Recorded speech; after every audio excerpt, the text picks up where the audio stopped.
Don't say that. Okay, up next is the Pacifica City Council. Where's he at this time? Okay. Good evening, everybody. I don't know, what am I saying? I'm calling to order the City Council for the City of Pacifica for May 27, 2014. Roll call, please. Councilmember O'Neill. Here. Councilmember Stone is absent, excused. Councilmember Degree. Present. Mayor Pro Tem Irvin. Present. Nyhart. Present. And Mayor Pro Tem Irvin will lead us in the pledge to the flag. Pledge allegiance to the flag of the United States of America and to the republic for which it stands, one nation, under God, indivisible, with liberty and justice for all.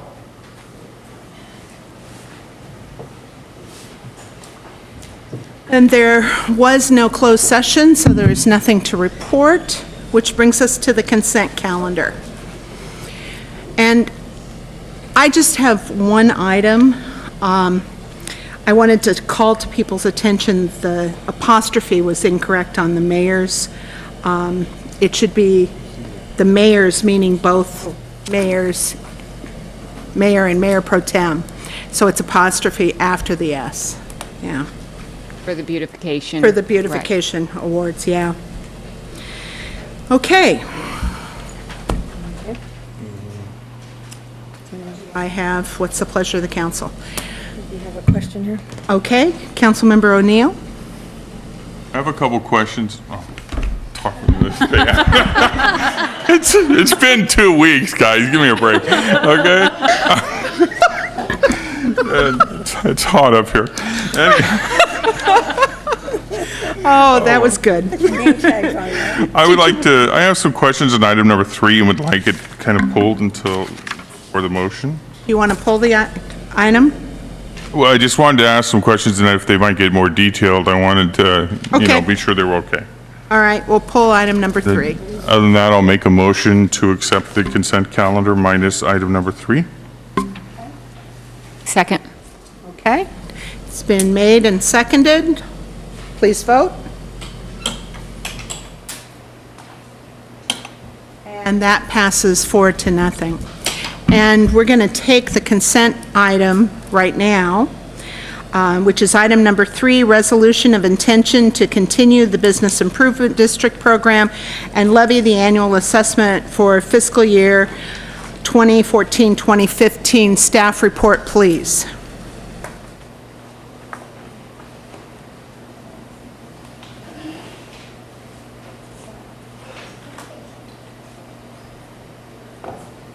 Honorable Mayor, council members, the attached Pacifica Hotel Business Improvement District, the BID, report was filed with the city clerk as required. Kathy, could you, yeah. Sorry. As required by the California Streets and Highways Code, Section 36533, the report was prepared by the Chamber of Commerce acting as the managing agency for the hotels in the BID and on behalf of the advisory committee. As required by this statute, the report outlines the proposed activities for fiscal year 2014-15. Those activities include 1, partnering with public relations firm who fosters key contacts within the travel industry, 2, advertise on TripAdvisory, 3, finalize the hotel rack card to be distributed at key visitor serving centers throughout California, 4, continue to provide the iPacifica app, which is a free download for visitors and locals, 5, produce an updated visitor guide. 6, finalize informational posters and collateral materials located at the Rockaway Beach kiosk. The Pacifica Chamber of Commerce will continue to serve as the managing agency for the BID. The proposed assessment is intended to be continued at $1 per room per day occupancy and will generate approximately $70,000 in revenue for the BID activities.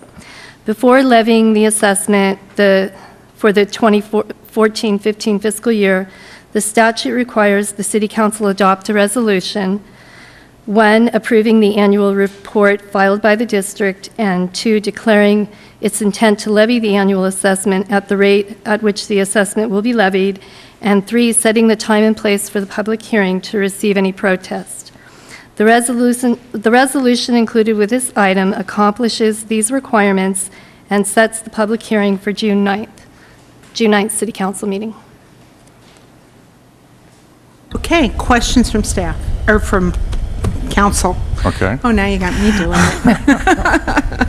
I just have a question now. This is kind of directed to the city attorney.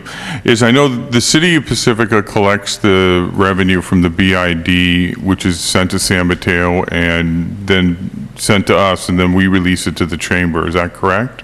As the chamber as the managing agency? Yes, the chamber is the entity that receives the funds. I'm not sure how the logistics work.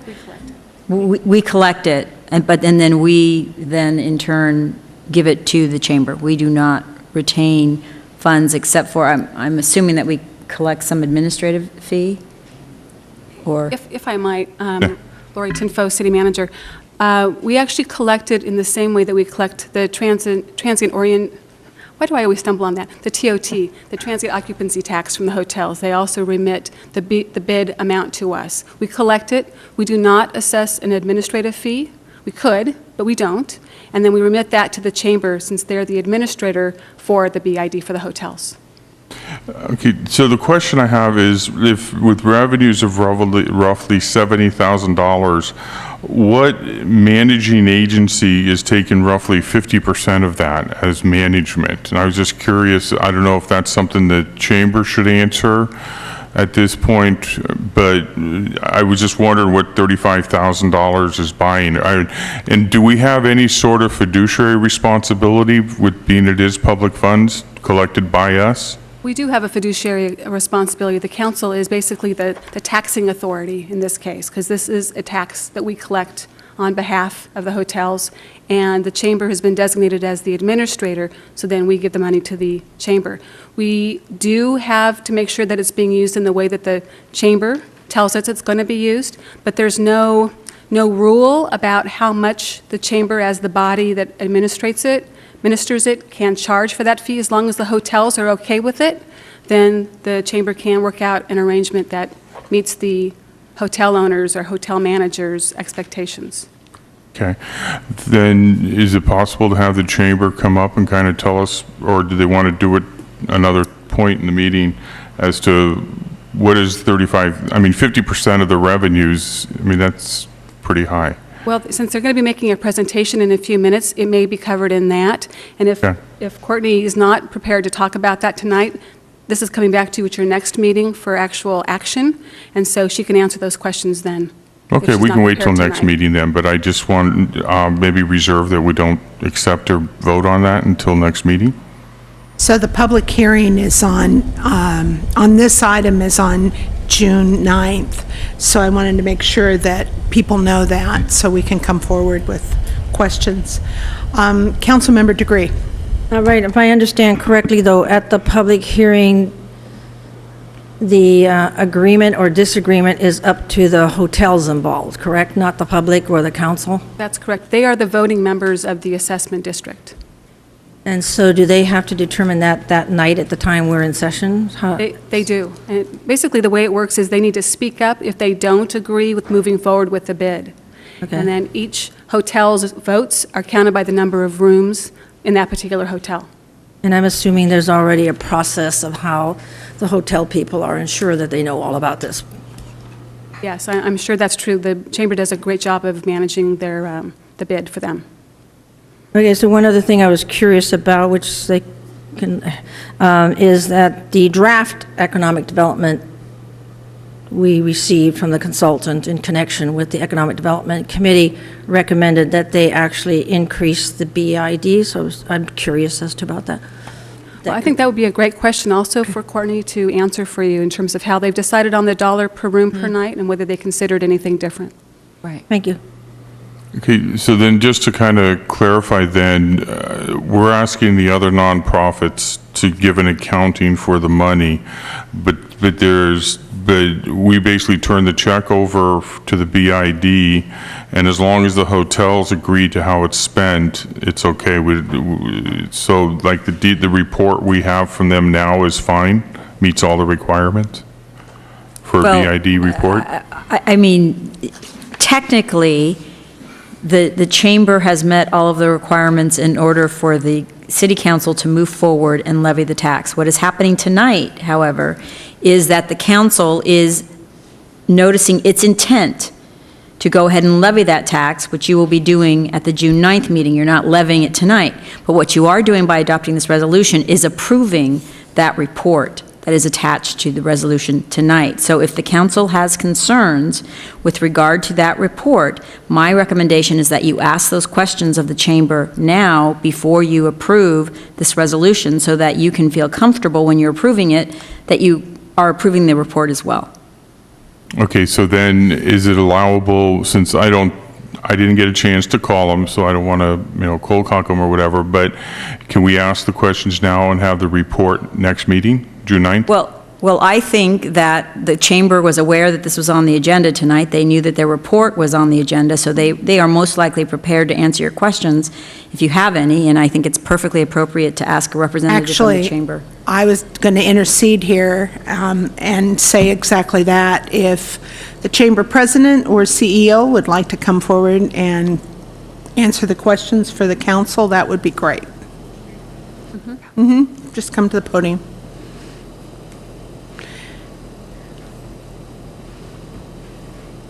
Good evening. My name is Courtney Conlon. I am the CEO of the Pacifica Chamber of Commerce, and on June 4th, 4 years, where time flies. So in answer to your questions as far as the monies that we receive, that the city sends to us, these are management fees that we receive, and we meet with the hotels at least once a quarter and talk about the strategic marketing efforts that we're going to do, and so they take a look at what the best and highest and best use of those investments that we have presented to them. And 50% of the fees go to the Chamber of Commerce in what we do to help promote Pacifica just in staff time alone, especially during the high season from May until the end of October. Probably close to 40 to 50% of any given day is spent on by my staff and myself talking to visitors. Just last Friday, we had almost 40 visitors come to the visitor center, and it was a wonderful opportunity for us to spend time touting Pacifica, sending them to all the visitor-serving businesses that they would patronize, and that in turn helps the city in sales tax revenue, and also, of course, for the hotels, for them to stay an extra day or two. Does that answer your question, Council Member O'Neill? So of the 35,000, what you're saying is roughly 15% of that 35,000, or 15% of what? It's actually 50%. We get a total of about $70,000 a year that from the dollar a night of self-assessment, and then 35 of that is spent on marketing and advertising campaigns. The other 50% goes for staffing and the hard costs, such as we split, because we spent at least 50% of our time now for rent and all the hard costs. So if the marketing is spent for the 35,000, you have another line item of public relations and marketing. That's within the 35,000 that we designate as part of the marketing campaign that we utilize their funds. So you're saying 27 of the 35 is on the other line? Then why isn't it deducted from the managing agency? Okay, what you're not seeing there, and I haven't discussed here tonight until I get into my presentation, is a lot of the monies that you are seeing on this line item are from the hotel's reserve. We are utilizing their reserve, and that's one of the biggest concerns of why we are here tonight, to really hopefully give you a snapshot of what exactly the hotels have spent as far as a one-time investment. And it's definitely just taking some of their reserve, and there's going to be a point, as you know about reserve accounts, that they will get used up, and then there's no more, and then we have to really think even more strategically how we're going to continue promoting Pacifica as a tourist destination. Before we go any further, I think it would help if our city attorney or city manager, either one, could just give like 3 or 4 sentences about how a bid works, because a business improvement district, because sometimes when we talk about it, it sounds like it's our money, and it's not the city's money. It's money that the hotels have chosen, and the hotels with the chamber have chosen to tax their people in the hotel. Am I correct? You're absolutely correct. Okay. We're basically the facilitator of a tax action that the hotels have chosen to engage in.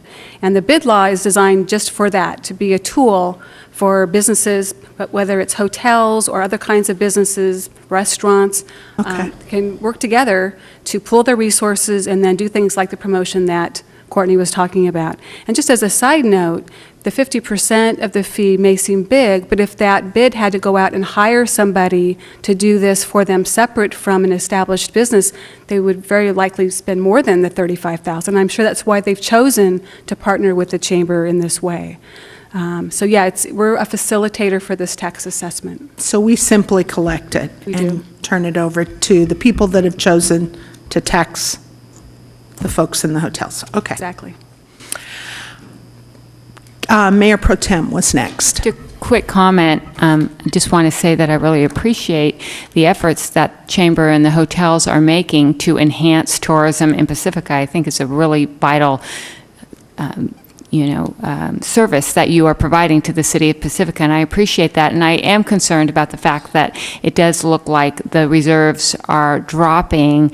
And do you anticipate needing the same amount of money, the $90,000 that you do annually, or do you anticipate that potentially that will go down or potentially increase? If Pacifica is going to remain a great presence in the marketplace that we have done over the last 2 years especially, it is something the reserves will go down almost to the point of not being there. And that is why it is a great concern to the hotels and the chamber as far as what we can do going forward. That's where we really want to talk to the city at a future time when we've helped, hopefully, the city turn right side up again, to really look at matching the funds for the hotels, because we're doing a great job of getting out there. If we want to remain out there, top shelf of the mind, and go after the tourist dollars, that obviously millions are being spent, people coming for destinations to the coast, it's important that we really re-strategize at that point. We're not there yet, but it's coming probably in the next year or so. Yeah. Thank you. I appreciate that. Councilmember Degree. I think it would be a good idea to mention that the BID is actually the Business Improvement Development Fund, so that it's the hotels helping each other rather than bidding out to outsourcing or something like that, correct?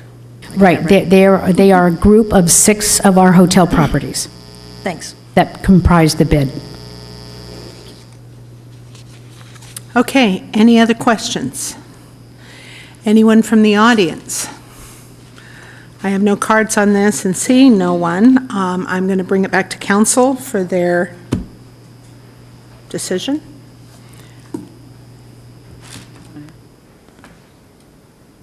We're looking for the resolution. Okay. Councilmember Degree. Is this for the whole? This is for this item. How does the wording go? Number 3. You can just read it, yeah, right off of there. Proposed action, adopt the resolution entitled, "A Resolution of the City Council of the City of Pacifica confirming the annual report of the Advisory Board of the Pacifica Hotel and Business Improvement District, the BID, and declaring the City Council's intention to continue the bid program and levy the annual assessments for fiscal year 2014-15 at the same rate as levied in fiscal year 2013-14 without change, and sets the date of June 9th, 2014 for the public hearing on the annual levy of assessments on hotels within the BID." Mayor Pro Tem. I second. Okay. We have a motion and a second. Please vote.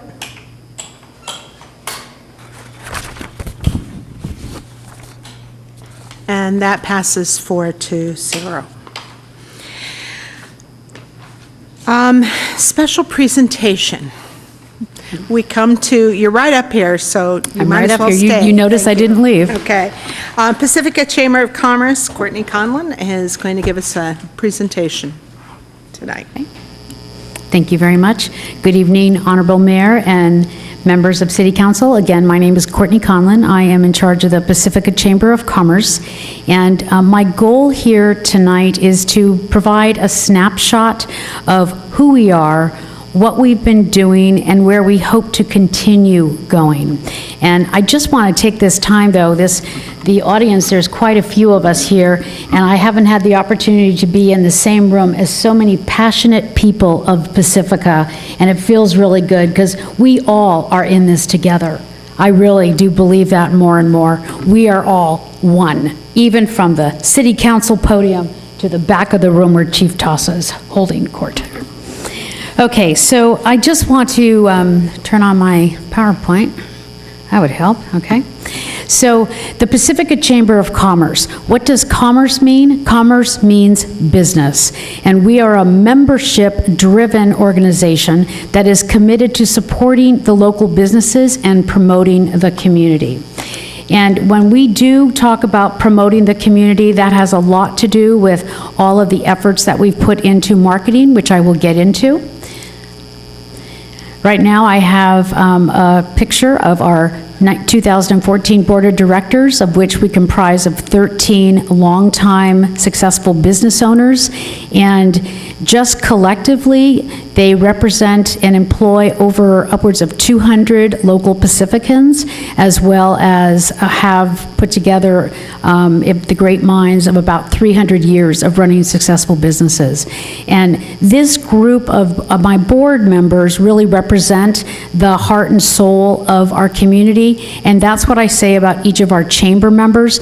These are the businesses that not only invest in their business, they invest in the community. We support and provide products and services that we can help these businesses grow and flourish. If it's a win-win, if they do well, we do well. If we do well, the city does well. It's a win-win-win all the way around. And I just want to mention that all of my board members, as well as many of our chamber member businesses, really give of not only their time volunteering, but they also give a lot of in-kind. They sponsor lots of events that are nonprofit for the schools, community events. They're really involved. And when you look at the caliber of the type of organizations that we do have here in Pacifica, all of our board members, as well as several businesses throughout our chamber membership, really embrace Pacifica on many levels. My next slide is just really what it means to when people join the Pacifica Chamber of Commerce as a member. About 2 years ago, we reassessed the efficiencies of running the chamber like a business. We really want to come out. We know that this publication is revered as the Bible in Pacifica. It's been around and well revered. We wanted to make sure not only that we still continue to print the Bible, but we also want to bring our chamber members into the 21st century. So we provide them with products and services such as the iPacifica app and a personalized web page. So what that's doing is when you become a member, you are a part of a business organization that is going into seamlessly the 21st century. And I also want to point out that in addition to the products that we provide, we also do a lot of advocacy. We represent the businesses of interest to government, and any issues that our chamber members have, I'm a phone call away because of the relationship and partnership that I proudly hail that we have with our city council and our senior staff at the city level. Our community events that we're doing, we do 6 right now a year. The next one that's coming up is in 2 weeks. It's our Taste of Pacifica, and this is where we showcase our restaurants, our chamber member restaurants. We also have a lot of donated items from local and community-oriented type of businesses. Happen to have tickets available are $30 in advance, $35 at the door. I have them available if anyone would like to buy them tonight. So, the Visitor Center, What do we do at the Visitor Center? Well, let me tell you, you walk into our Visitor Center, you will walk away knowing more about Pacifica than you ever imagined. It's so much fun. My staff and myself, we not only greet, we embrace, we spend quality time with each of the visitors that come in. We always ask if they're staying in Pacifica, if they are, how their accommodations are. We make sure that we refer them to all of the visitor-serving businesses, of course, all the great restaurants that have just come in the last few years. We make sure that they leave with a positive and lasting impression about Pacifica. And if they're going down south, we still spend time with them because we want to make sure on their return trip, they know Pacifica is the place to stay. So I want to talk about the visitor center and sourcing. Councilmember O'Neill, you were talking about 49%, if you look at this 100% of the pie chart, 48% is from the contribution that the Pacifica Chamber of Commerce makes, and then the hotel bid management fees contribution, it makes up 40%, and then the City of Pacifica contribution is at 12%. And as far as a breakdown of this is, I hope you can all see. I want to ask council members, do you each have a copy of the presentation? Okay, very good. So what this really shows is when you look at payroll being the highest line item here, that has everything to do with the amount of time that my staff and myself spend on promoting Pacifica at the Visitor Center, either helping on the internet or else talking physically to people over the phone. We get a lot of contact at the Visitor Center, especially during the high season of May through the end of October, where we are open midweek, Monday through Friday, and then on the weekends from May through the end of October, we're open on the weekends as well. And then you see at the bottom of your screen, between the management fees, which the bid is upwards of $35,000, City of Pacifica, the contribution of $10,000, that still leaves the Chamber of Commerce that we contribute almost $41,000. So between the cost to operate and the funds to source it, you can see that it's upwards of $85,000. And when you look at the other line items. Next, I'm going to talk about the Hotel Business Improvement District, and sometimes it's a little confusing, but whenever anyone stays at a hotel, you know you pay a tax. Well, that tax, now at 12%, goes directly to the City of Pacifica. That's called your transit occupancy tax.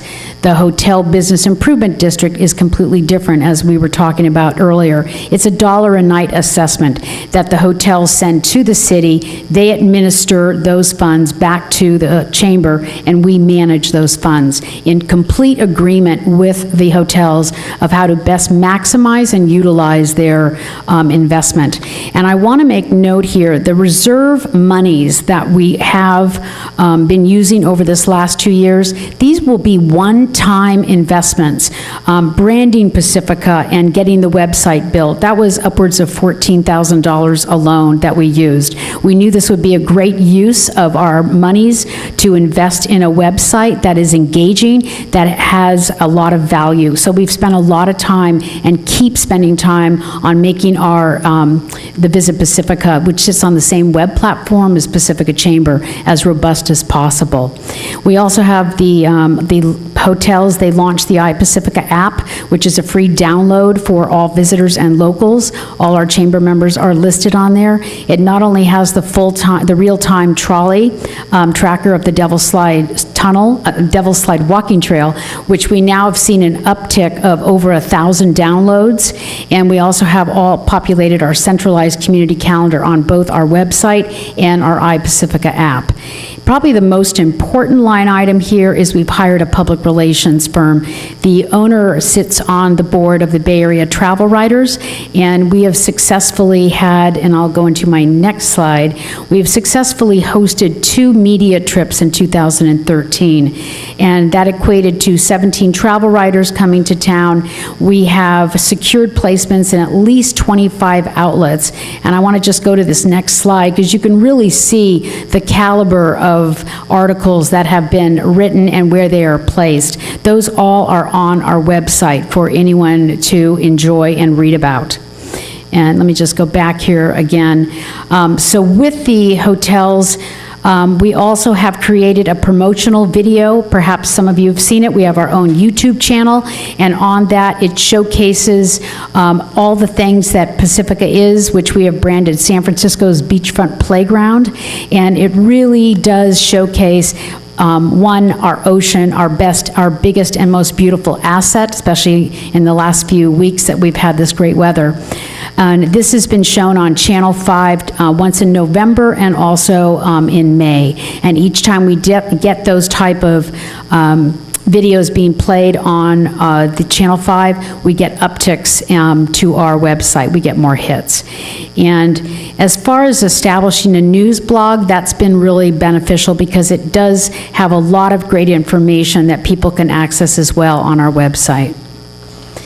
And again, these are the media placements. We also are we were on KGO, which we will be again, and I'll talk about it. Via Magazine, we were on their online, which was really a coup. Diablo Publications, and it's just the plethora of media placements that we've been able to enjoy as a result of the efforts of the PR that we have, that the hotels have retained, really is paying off in leaps and bounds. This is actually our website. This is a group of the travel writers that came in May, and it couldn't have been a more beautiful weekend. Molly Blaisdell is the owner of the travel agency, excuse me, not the travel agency, the PR agency, and we have a great agreement. She brings me the travel writers, I roll out the red carpet. When they come on Friday night through Sunday, we make sure that they have had the best experience possible. They stay in our hotels, they eat at our wonderful restaurants, they do outdoor activities, they enjoy the visitor center and shopping, everything that we can do that we know how we want to be touting Pacifica. And then they write about it. What a concept. Please, I encourage you to go to our website to read the articles.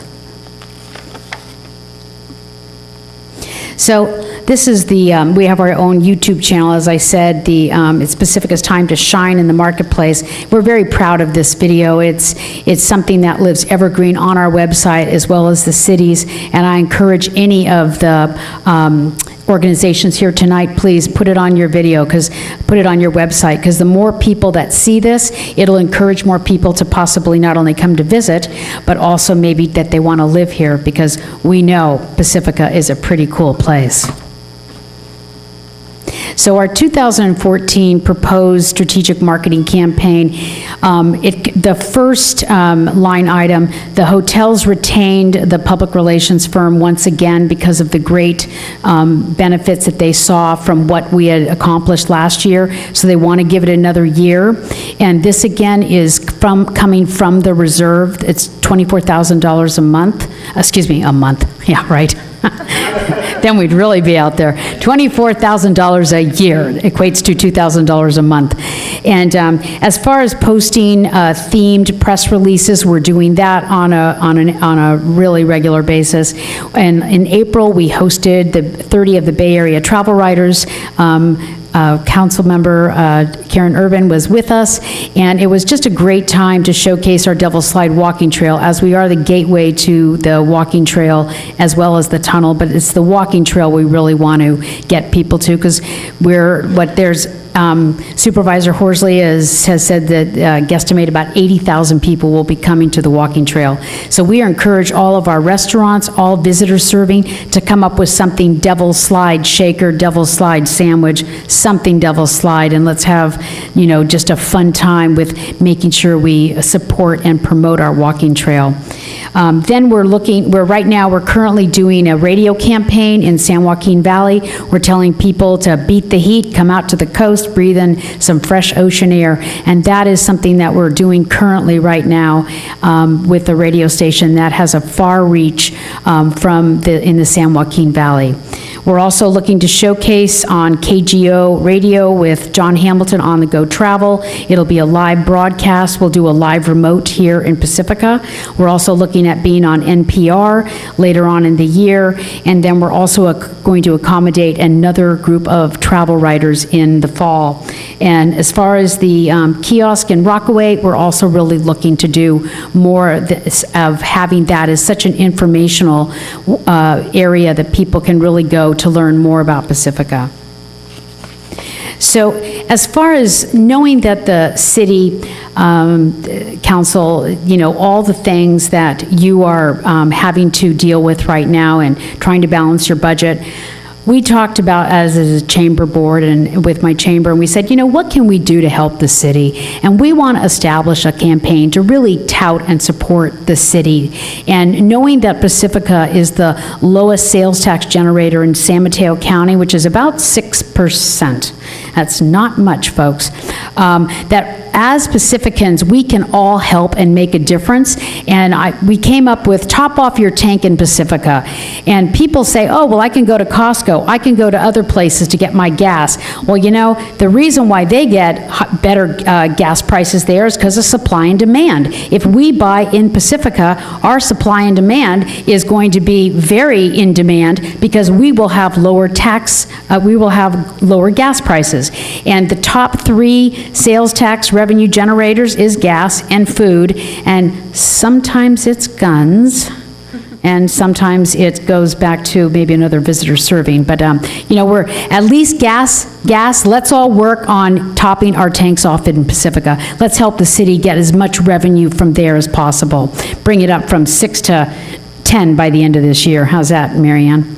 So we also want to help create awareness to preserve, protect, and promote local businesses and really get into creating a Shop in Pacifica campaign. We really need that more than ever. And I just want to make sure that people know for every dollar spent in local businesses, 45% is reinvested locally. When you spend $1 at a corporate chain, you know, those Costco's and Walmarts that you get such great buys at, let me tell you, just think about this from now on. Only 15 cents is reinvested locally. That's a huge difference. And this can make all the difference when we really think about what we can do. We love Pacifica. Don't shop outside as much as you can. Promote and support your local businesses. So another thing I wanted to just say, what we wanted to do for the city is just really talk story about what the city's doing well. Obviously, partnering in economic development with the new developments that are being proposed right now, the Beach Boulevard project, the Palmetto Avenue, the vacant storefronts. The Chamber really wants to help be a partner with the city in this. And when the economic development coordinator, if and when they do come on board, we'd really like to work closely with them. Again, because of the vast experience that we have on our board of directors of very long-term successful business owners. So another thing I want to just thank City Council for is all the time spent on all these regional committees. I mean, you not only have your day jobs, but then you spend hours every night going to all these regional committees, and what that's done is promoting Pacifica on a whole nother level. You are right at the table when they're doling out monies. I mean, heck, we got a grant, you got a grant to pave Linamar Boulevard, and that is huge. And if you hadn't been at the table, who knows who would have gotten those repaving funds. So thank you, City Council, for all you do. There you go. Yeah, there you go. That's what I want to hear. Yeah. And top off your tank in Pacifica while you're at it, too. So, and the last thing I just want to say on this is we want to be a pipeline of communication to help the city now. Anything that we can do with the Devil's Slide walking trail. I know you were, Lori, you had mentioned that the city budgeted 200 parking passes. Now it's well over 1,000. And the community, Linamar State Beach, to park either at the community center and the Lindemar, if all of us Pacificans were to buy an annual parking pass, then when our friends and relatives come and they say, hey, we want to go up to the walking trail, you already have your pass, and then guess what you can do on the weekends is catch that free shuttle. That increases the ridership. That helps us maintain that shuttle bus for our locals and visitors. So it's a win-win. There's a lot of things that we can do now that I want to say doesn't cost much money. I took a $50 a year and broke it down. It comes down to 13 cents a day. I think we can all afford pennies on the dollar on that one. Okay, so the last thing I just want to leave you with is the reasons to continue funding the Visitor Center. With tourism being up in the Bay Area, and Pacifica has benefited because of all the efforts that we have done, utilizing the hotel's monies and the contribution from the city and the $10,000. We just really know that we want to maintain this synergy that we have made out in the marketplace.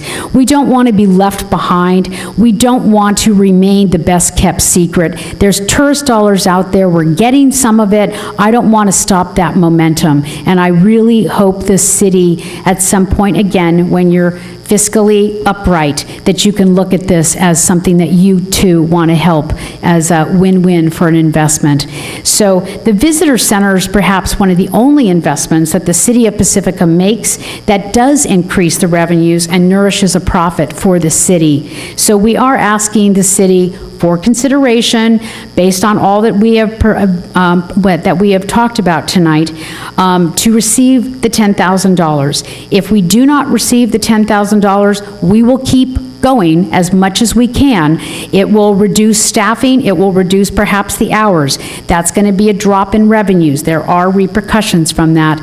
And at the same time, we understand that the city is in the dire financial current budget issues that you're facing. And I just want to say, just for closing here, that in order to continue the strategic marketing campaign, we really ask that the city, in the future, when you are in a better position to not have to look at budget cuts, but where you're going to invest your dollars wisely, is that you eventually look at matching the funds for the hotels that they invest. This would ensure a positive economic future for Pacifica and keep the marketing momentum going. Say that 10 times. Marketing momentum going, marketing momentum going. So the last thing I want to just leave you with is just why we all love and revere Pacifica as a pretty cool place. We love Pacifica and all that it stands for. And again, I want to thank everyone in the audience and probably those that are viewing tonight, that we all are in this together. And the Chamber of Commerce and Visitor Center wants to be everything that we can be to help the city get back on the right foot, get out of the red, into the black, and keep going out and capture those tourist dollars. And I want to thank you very much for your time tonight.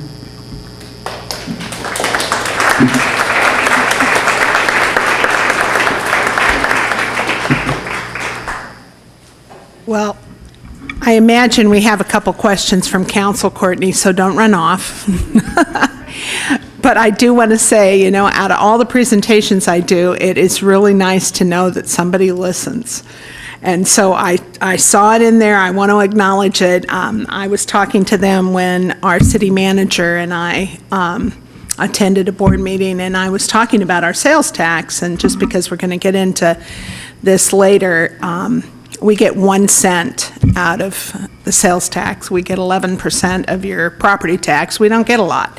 But in that, our biggest single fluctuation is always gas, and you really heard that, the price of gas, and thank you. I appreciate that. Top off your tank in Pacifica. I appreciate that. So that's why I was smiling. Any questions from council? Comments? Councilmember Degree. If you don't mind, a little bit puzzled. So the council was a great presentation, by the way. Thank you. And exciting.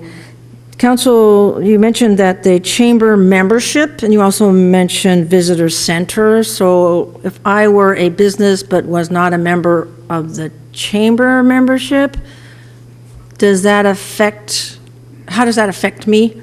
And especially include the visitor center, like you tell everybody about them nonetheless? Okay.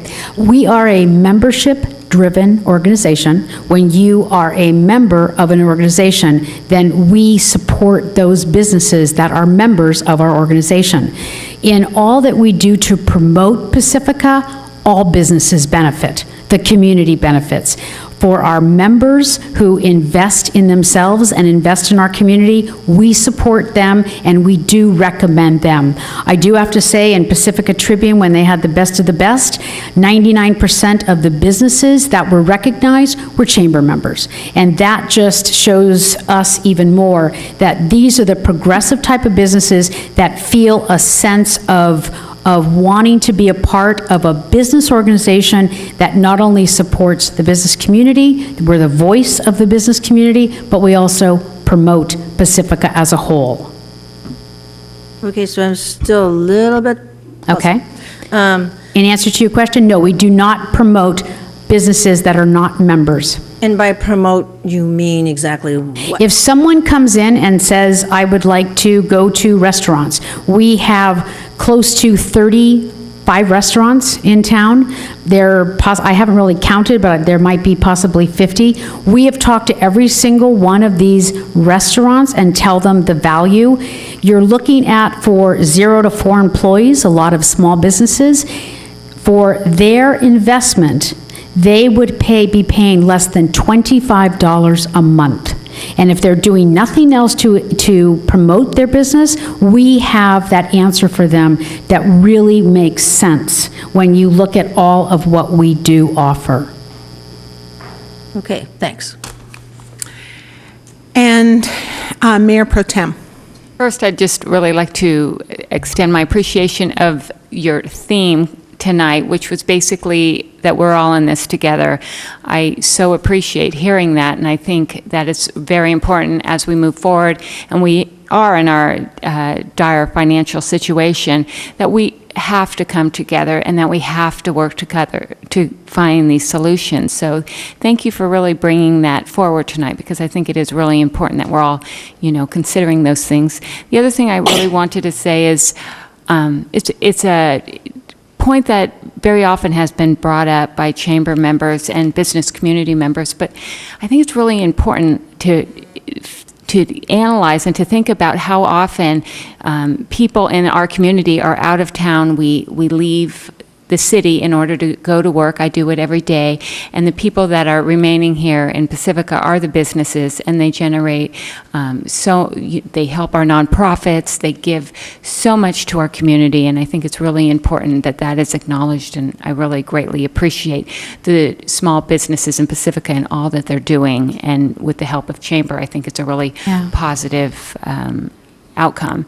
And in addition, I'd just like to ask a couple questions, and one of those questions was, in terms of the visitor center, approximately how many people would you say visit the visitor center on an annual basis or a monthly basis? During the high season from May through October, you're probably looking at upwards of maybe 2,000 to 4,000. We're now keeping a tally. Last year we had 3,500. A lot of people are not so much coming to our visitor center physically. There used to be upwards of 100 a day, we were told. But what we've really done, that's why we invested in the internet, to have a really robust website. So folks, before they even come here to decide where they want to stay, where they want to, what their itinerary is going to look like, they will already decide by going to our website. However, having said that, there's nothing like the face-to-face personal contact. And that's where, and I'm going to brag, my staff and I shine, because we make sure that we leave a lasting impression for every single person that walks through our door. That's great. Okay, and another question, and this is about the Pacifica app. So you said approximately 1,000 people have downloaded it, yes. Okay, and I'm just wondering if you can comment on the concern at all in regards to the directory, as more and more people are going towards the computer, looking at Yelp, things like that. Okay, so the directory, of course, as I said, it's revered and always has been in our community. We're very unique in our community. A lot of communities do not put out such a robust publication. We even have our landlines in here, and I don't know if anyone read in the paper this week, but landlines are really going to be going away by probably 2015. They just are not being used. How many people use their cell phones do not have landlines? We publish 80 pages of this for free as a free service, because we we know our businesses and residents really have enjoyed having that at their fingertips. So the directory is searchable online, so that's one thing that we know that's very important. And so when you are going online, we also make sure that we have provided tools such as the iPacifica app, as well as a website. And our personalized web page that we offer, the enhanced features where they can upload videos, customer testimonials, as well as pictures, link it back to their website. Probably this next year, we're going to focus even more on providing a robust, healthy digital platform where businesses that say, well, I don't use an app, I don't use the website, we say, your customers are. We want to help them. So we're going to do a lot more hand-holding probably within this next year. And the directory, you're right. At this point, we're still publishing this year proudly. We'll be doing it for the next few years. It's going to morph in itself over time. Printing costs are up, and the printing industry is obviously having to reinvent themselves. Right. And I think that goes along with most of our industries, including ourselves. Well, thanks for everything. Okay, Councilmember Degree. Courtney, as you remember, I'm a great fan of the San Mateo County Silicon Valley Visitors Bureau, as I know you are too, but you didn't mention it. Are we still part of that? Absolutely, and thank you, Sue. We absolutely are a member, a proud member, and I work with Anne LeClaire when she brings the different press fam tours to Pacifica. We've had about 5 over this past year, and so yes, we definitely do, and I apologize because they're definitely a key player for us, and they really do everything to tout Pacifica for us. Thanks. Okay. All right, I have no other lights, and this is informational, so thank you very much. And thank you for your time. And everybody that came with you. Doing good things. Okay, thank you very much. Thank you. Okay. So the next item is a public hearing for which I believe we're not prepared, but we have it on the agenda, and I do have a card. So it has been typical of us to open the public hearing and do the cards. So we have a resolution in the City of Pacifica adopting the City of Pacifica 2014-2019 Capital Improvement Program. Are we going to do the staff report and all of that, Lori? Do we need to do all of it? Continuing this item. We're going to, June 9th, so we're that's not- what I thought. I saw you getting ready, but I was like, I don't think so. So what I'm going to do is open a public hearing. We'll have another public hearing at the June 9th meeting. That's correct. Okay, but I will open the public hearing, and sorry, you guys, I have a stiff neck. Item number 7 is I have Hal Bonner, and if anybody else wants to speak, that's the only card I have. Well, and I think we should clarify that the purpose of this item at this point is just to discuss whether or not it should be continued, not the substance of the CIP project. Thank you, Michelle. Okay. Hi, Hal Bonner, Madam Mayor, council members. I'm here tonight representing a group called Pacificans for Highway 1 Alternatives, and Peter Loeb and Stan Zeven. I hear what you're saying about continuing or possibly continuing the matter. I do have a lot to say about it. I'm happy to wait. I just wanted to be here and say that I am here and ready to speak about it. If you decide to continue it, I'll be happy to come back in 2 weeks. If you choose not to continue it, then I would like to be given the opportunity to speak tonight. So thank you.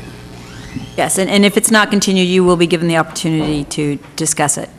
Okay, thanks. Thank you. Okay, pleasure of the council. I'm sorry, I can't turn this way all of a sudden. Anybody? Are we on number 7? Yes. I need a motion. I need my.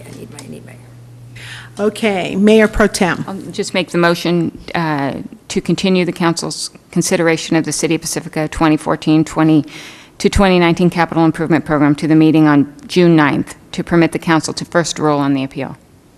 Okay, and Councilmember Degree? I certainly approve continuing. Well, Second. thank you, Sue. Okay, do you have something to add, Michael? I thought we were going to make a decision on this. Why are we continuing it? I'm not quite clear on that. Because there is an appeal that needs to be heard before the council can take action on this particular item. Right, but I thought he was the appeal. No, the appeal is not before the council tonight. It hasn't been agendized, it didn't make the Correct. cutoff for agenda, for Okay. making the agenda, so we need to hear the appeal first. Okay, no, I understand that. I just wasn't clear on that. Thank you. Yeah. All right, we have a motion and a second. Please vote. And that passes 4-0. Council communications is our next item. Councilmember O'Neill? Sue and I attended the annual meeting for the North Coast County Fire District, of which we are a member along with Daly City and Brisbane. And we approved the budget, and we also, I, for some reason, could not find my notes, but I know we have a new fire prevention person. There's a bunch of firemen in the back if they can help me out. And we're saving, our budget is actually $16,000 less than it was last year. So that was real good. But we do have another fire position that is like a inspector or technician or somebody, those, not an actual fireman. But the other thing I went to that was very interesting, and I want to comment on, but I'm going to try to prepare written report, is with a meeting one day, all day of complete streets. And it was an interesting presentation in that it described how you can design streets to control traffic, control where people go for, if you have a merchant street, a business district where you can put bike lanes, how different bike lanes do different things. And it was very interesting, and I went there in anticipation of us being able to do some of these in the beginning or in the future as we look at different street projects in the city. So I am going to try to type something up and actually pass that out to council and staff before the next meeting. So that's about it.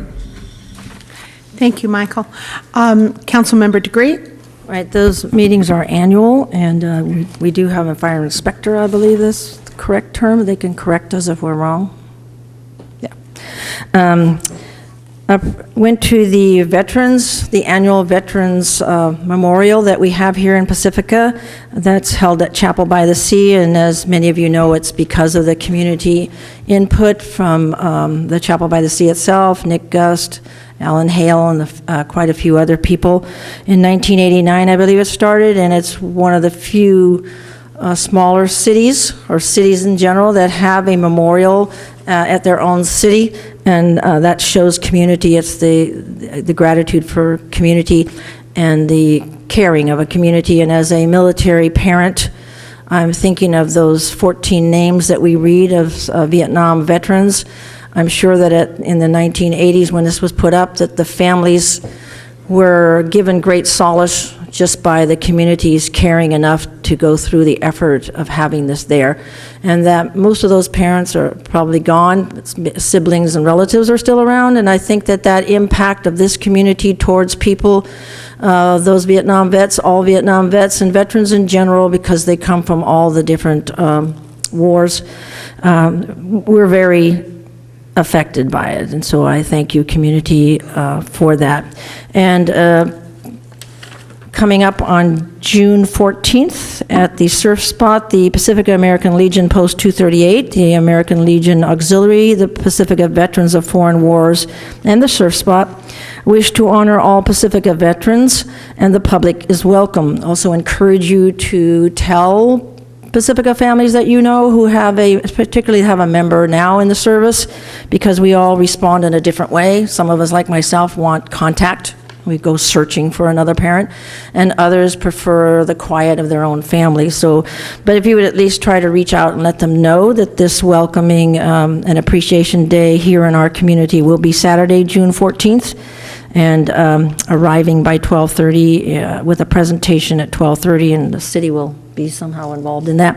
So, also, because so many of our young people are affected by dyslexia, and as an advocate for all students, because I was a general ed teacher as well as an advocate for learning challenged, one of our residents who actually experienced dyslexia, which is a harder sometimes challenge than many of us realize, when someone who actually has it can express themselves, and she has in a public meeting, and she's also written a book. So at our Florrie's bookstore on June 22nd from 2 to 4, Gina Mazzetti will talk about her book, A Shout Out for Dyslexics. And so if you know anybody that's learning challenged with dyslexia, I would encourage them to come. Thanks. Okay. Is that it? All right, Mayor Pro Tem? Okay, I went to the Pacifica School Volunteers Appreciation event, and that was a wonderful time to celebrate all the people that have given many, many hours to our elementary schools. The teachers greatly appreciate it, and the kids adore them, and they just have such a huge impact on the children, and I really appreciate having been part of that. And I'd also like to welcome Kathy Abel, our new director for Pacifica School Volunteers, as well as send a great deal of gratitude and appreciation to the outgoing director, Christine Thornstein. They've done amazing work there for Pacifica School Volunteers, and I'm really gratified to be part of that committee. Let's see, also, I went to the emergency preparedness meeting, but unfortunately it was canceled because we didn't have a quorum. But I did want to let people know that the 10th annual Disaster Preparedness Day is Saturday, June 7th at the San Mateo County Fair, and it's going to be from 10 a.m. to 2 p.m., and they're going to be going over many important issues at first aid and preparing an emergency kit, emergency medical services demonstrations. So I encourage anybody to go if you'd like to, if you have an interest in those things, and it's important to all of us in all actuality. And let's see, next week we have interviews that were going to be taking place for the Open Space and Parklands Committee, and I'm also going to be attending the Legislative Committee as well as the Beautification Committee. And I will be happy to be at the 12th Annual Day of Taste of Pacifica on June 7th. So, thank you. Thank you. Yeah, June 7th is going to be a busy day.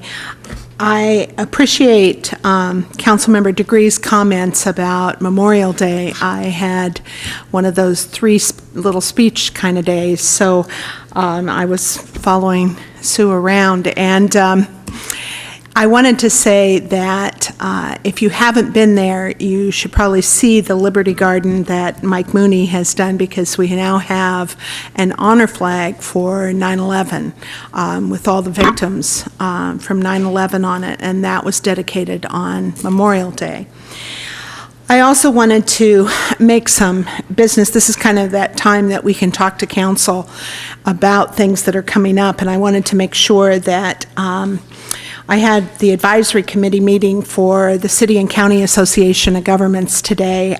This was to set the agenda for our meeting next month, and I do that because I'm chair of that particular committee, and this is kind of unique to San Mateo County since I have so many of you here. We share transportation dollars and a number of other projects, including congestion management, air quality.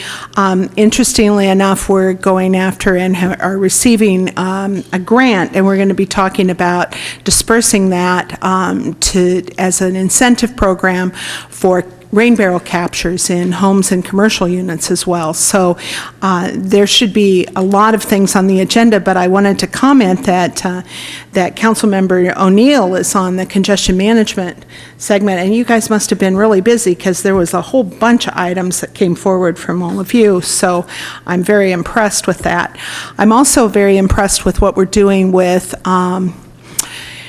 The Association of Bay Area Governments, we're starting the Plan Bay Area process once again for 2017, and in that process, we're really looking at how we strategize housing and open space and supporting open space through priority conservation areas, of which we have one, or kind of adjacent to us, which is McNeil Ranch, as well as our priority development areas, which have to be transit-oriented housing.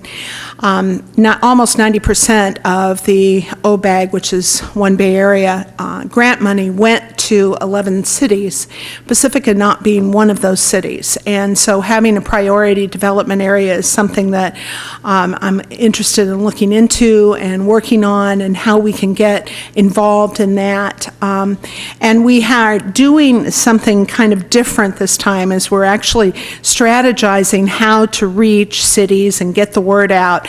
And that really wasn't done very effectively, and even by the admission of the Association of Bay Area Governments last time, because a lot of people didn't know that this was going on. So I just want to make sure that I always keep the council apprised, and I will too share minutes and reports. But one item that was presented at the last meeting was an amazing product from a professor at UC Berkeley. They're using it in San Francisco as a pilot, and it's a computer program that actually images and models public decisions. And there's an offshoot, if you want to go on Synchronicity, I think it's .com, I'm not 100%, but he has developed, he and his group have developed this program that takes policy decisions like density in housing, transportation, those sorts of things, and really lets you visualize it. It was fascinating. I was so impressed. It's much better than SimCity. I also wanted to say that, we had Sally Lieber in town, former Assembly member Sally Lieber, who presented on human trafficking, and I will be bringing forward to the council an item for that, because I've signed on as a mayor for the Awareness on Human Trafficking program, and I think it's important, while at least Marty Searles is in the audience out here. 2016, we have the Super Bowl, and with the Super Bowl comes a lot of different things, some of which you want and some of which you really don't want. And this is a bill about educating hotel operators, the public, other people, to be aware of the kinds of activities that go around. And you think of human trafficking, you think of bringing in people from another country or something, and that's not really what we're talking about. We're talking about any of those kinds of abuses of power over people that make them subservient or indentured or in any other way owing of money and using their bodies as such, and prostitution being one of them, which tends to increase around the Super Bowl. So we want to make sure we get out and educate the public, and educate also individuals that may have an opportunity to see some of this, and certainly we want to benefit from the Super Bowl. With that, I will point out that Friday is Council of Cities, and we have a couple of great presentations coming up on the 30th, and then next month we will be talking, focused in San Mateo, totally on the drought and drought preparation and preparation around drought for cities. And so two good programs. And this Friday, of course, is the Carolines, so they're hosting it. But San Mateo's will be at the City College of San Mateo, because we'll be looking at their new additions. Just to let you guys know. And last but not least, thank you, Council, for supporting the consent calendar, the item, because Beautification Advisory Committee meets in the first of the month, and we want to move forward on those awards. So with that, I will move on to the next item on our agenda. Anything else from Council? No. Okay. Which is oral communications, and I have several cards. And I promised now that we would I'll try to shorten this up, but this is the portion of the agenda that's available for the public to address the City Council on any issue that's not on the agenda. Any person wishing to address the council shall be recognized by the mayor during oral communications, provided, however, that during oral communications portion of the agenda, only items not on the agenda for that meeting may be addressed. So if it's not on the agenda, you can address it. All remarks shall be addressed to the council as a body, not to any one member. Council members shall not enter into a debate with speakers under oral communications. A maximum time of 3 minutes will be allowed. And you'll notice there's lights up there when it goes to yellow, and I assume there's going to be people that haven't spoken before speak tonight. When it goes to yellow, at any point that you may be providing, that means that you have a minute left. Don't think you have to stop just because it clicks then. When it's green, go. When it's yellow, caution, you got a minute. And when it's red, then I will have to interrupt you and we move on to the next person. Everybody gets 3 minutes. So, and here's the important part.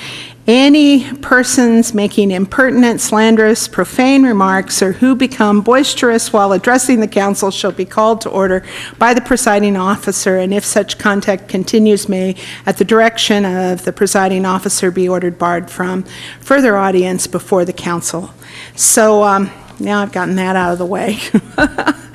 Anybody want to talk? Oral communications, I'm going to open it with Tree Steyer. You have the first card. Tom Clifford is second, and Juan Lopez is third. And I apologize for having to read all that to you, but we'd had an incident recently in which we sort of forgot this. Good evening, City Council. I'm going to read a letter that I'm going to focus mainly to our city manager, because I don't believe any of you are aware of, with the exception of maybe Karen Irvin. Okay. Dear Ms. Finflo, this is my answer to your email that I received on May 22nd at 9:55 a.m. prior to our 10 o'clock meeting with you and Police Chief Tassa and George White from the Planning Department. Had I received the email at least an hour before our meeting, the meeting itself would have a different outcome. But at 9:55 a.m., I was at City Hall to attend the meeting with the four of you. By now, you have received a copy of the violations, revocations, numerous telephone calls, and letters sent to the party in question by the Planning Commission itself, which indicates that the person in question does not have a certificate of occupancy, and that's why you can't find it, and he admitted that he didn't have it. And for you to say that you have a certificate of occupancy stapled in your garage is absurd, does not mean that you and I can operate a tire business or any other industrial business from our home. And for George White to say that there are several other businesses that do not have them either, I am only asking why not. I once operated a travel agency from my home. I got a business license, and I was also a member of Chamber of Commerce. And it took me several options, and he was aware. Roger has several options, and he is aware of them. I will not be instrumental in his decision-making process, but I will support him as an advocate for justice.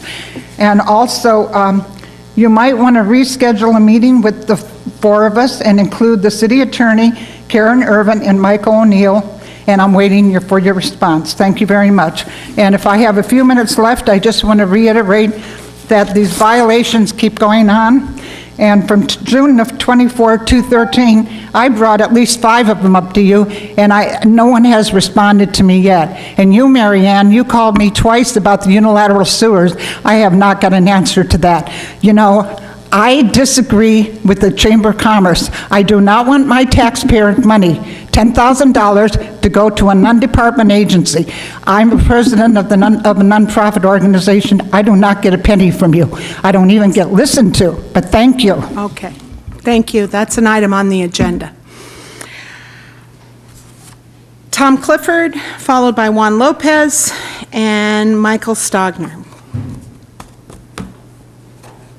Evening, Council.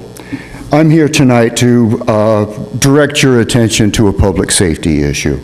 The pedestrian overpass between Francisco Boulevard and Ocean Ave has suffered extensive damage from lack of maintenance.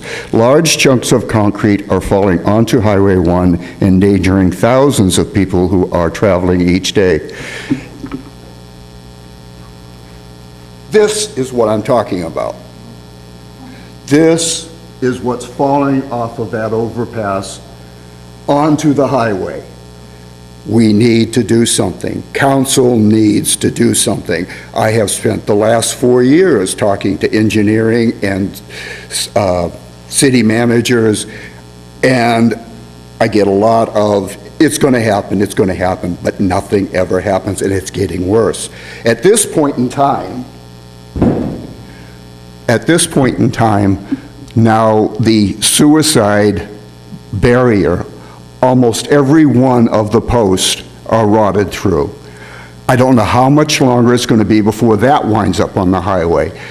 When I first brought this to the engineering, there was one lane going north that was affected. Now there is not one safe lane going underneath that overpass. Please agendize this and get something done. Thank you.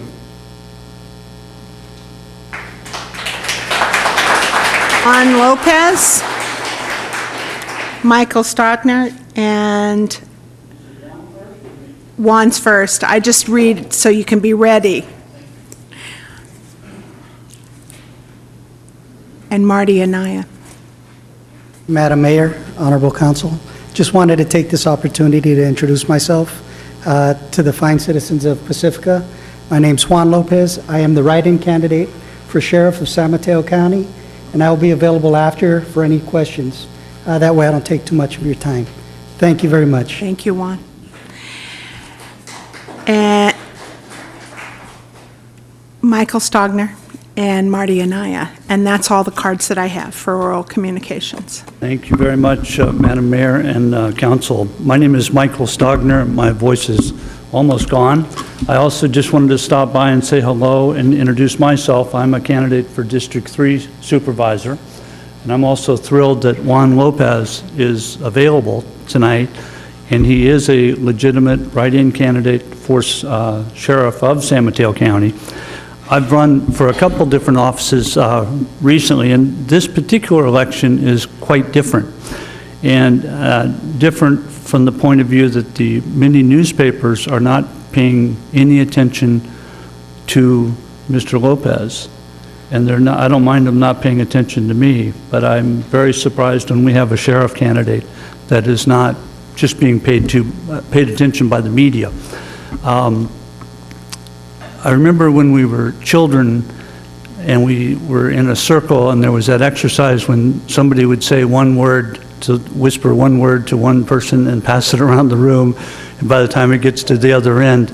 And I had that experience with a telephone interview with a reporter, and she asked me, what do I do? And I said, well, I'm a victim's advocate for the last 13 years. And she says, well, what do you do? And I said, well, and I used the word, I accompany people to police departments, and I help them fill out criminal complaints, and I help them get their police reports, which sometimes are difficult to get. And it came out in the newspaper that I'm available to keep you company. And so if that helps you, go ahead and just call me and I'll keep you company, I guess. And I said, it sounds a little more like I'm an escort now, but at least it might get somebody's attention. There are some major issues in San Mateo County, and it's great to just visit and hear what you as a town are going through, because I also do visit other cities and I see the similar conversations about how do you raise money, how do you pay your bills, and all that. So I'm born and raised in San Mateo County. My dad used to work in Pacifica. I'm very interested in all of San Mateo County. But I see when we bring a piece of cement and things like that, you guys have some personal issues to take care of. But please spend some time tonight and meet candidate Juan Lopez. Thank you. Thank you. And Marty Anaya, and that's the last card that I have. Good evening, everyone. Marty Anaya, Pacifica Community Television, and here tonight to inform everybody about our PCT honors that's happening this Friday night at 7 p.m. And we are going to be honoring some wonderful, wonderful deserving people this Friday. I'm just going to read down the list briefly. Shirley Gibbs, Mike Mooney, Jim Ward, Andy Pappas, Tom Piccolotti, Don Horsley, Tom Stafford, and Linda and Tom Ciotti. A couple of those names you might not recognize because they're from south of the slide, Coastsiders. Linda and Tom Ciotti, for instance, are the folks that run the Friends of the Fitzgerald Marine, which of course is so important to our entire ecosystem, both north and south of the slide. But, you know, Mayor Neihart, you mentioned Mike Mooney. We were just really, really thrilled and excited to be honoring folks like Mike and folks like Shirley. And I have to tell you, a guy like Andy Pappas, who's been for so long, you know, a stalwart and a supporter of all things Pacifica and particularly the pier. Andy, by the way, is such a sweetheart that, you know, he wanted to buy his entire table. A lot of these folks are like, you know, let me buy my table. And I'm like, no, that's not how it works. That's where y'all come in. So I definitely want y'all to be aware. It is 7 p.m. Tickets are just $25. We're going to feed you till you can't eat anymore. The finger puppets are going to play, and it all goes to support PCT and these wonderful honorees. It's I think, worth noting that as the oldest, longest-running community TV station in the United States, there's a reason for that. And there's been numerous threats over the years, numerous reasons why we might not be here, but we are. And not only are we, but we're in fabulous shape and ready for the challenges of the 21st century and helping this city communicate.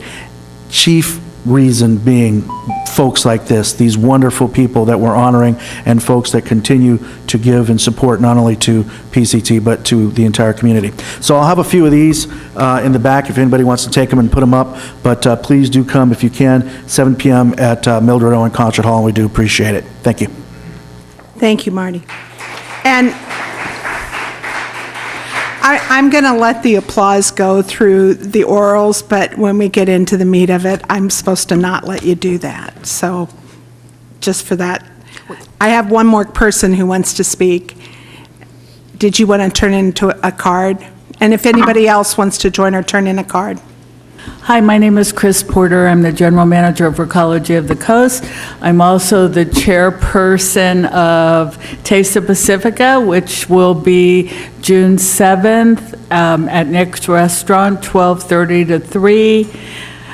Be there or be square. It's going to be a really large get-together this year. We have a lot of new restaurants, and it's going to be fun.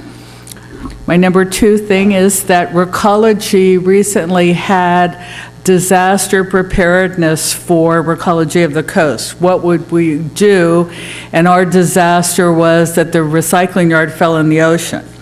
So we had to know how we would recoup, how we would be able to keep services going, how we would aid the city, where we would get fuel, how we would, operate. So I will be getting together with Lori and sharing this information and making sure that our plan is cohesive with the city's plan. Number 3 is that Recology donates money to lots of different causes in this city.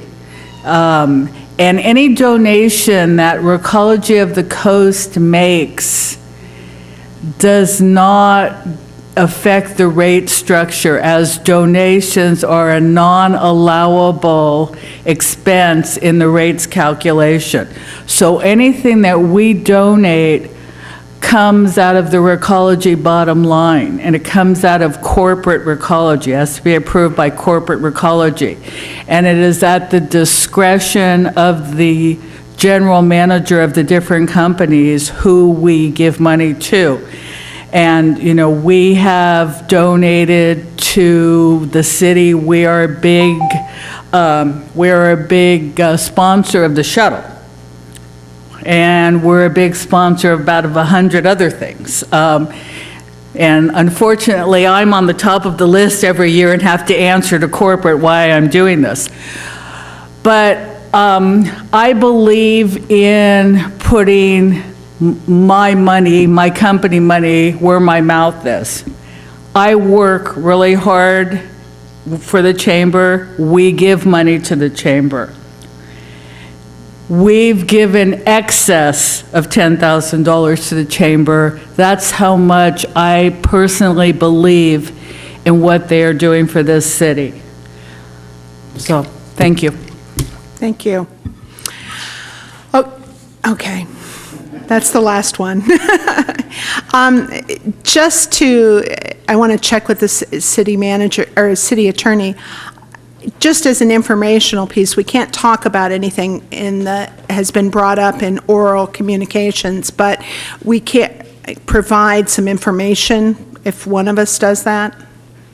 Or can we I think you can make, a brief comment, or you can direct staff to... Yeah, well, I had a question and a comment I'd like to make, and it's about the overpass, because I've gone around and taken pictures of the overpass, the fences, a set of things I've prepared for Caltrans, but the overpass is part of, and this is my question to either you or Van's in the room, is part of what Caltrans has to approve, and we have to get the money for that, right? That's correct, and I'm actually aware of this issue and have been talking with the Public Works Director. It's on Caltrans' list of projects for 2016 to be replaced. In the meantime, I've asked Van to give me a cost estimate for basically putting some netting around it to prevent pieces of the overcrossing from falling onto the traffic, and he's working on that now. Thank you. I just wanted to make sure people knew that we had been responding to it. Yes. All right. Thank you. With that, we need... Break. Okay. Are we going to number 8? Yeah. Okay. I'll give Sue 5 minutes. Less than. That's 2 minutes, 5 minutes in our terms. We're going to take a little break.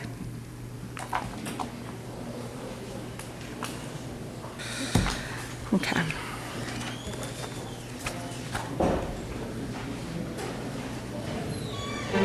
Yes, sir. Stuff you sent to, because actually...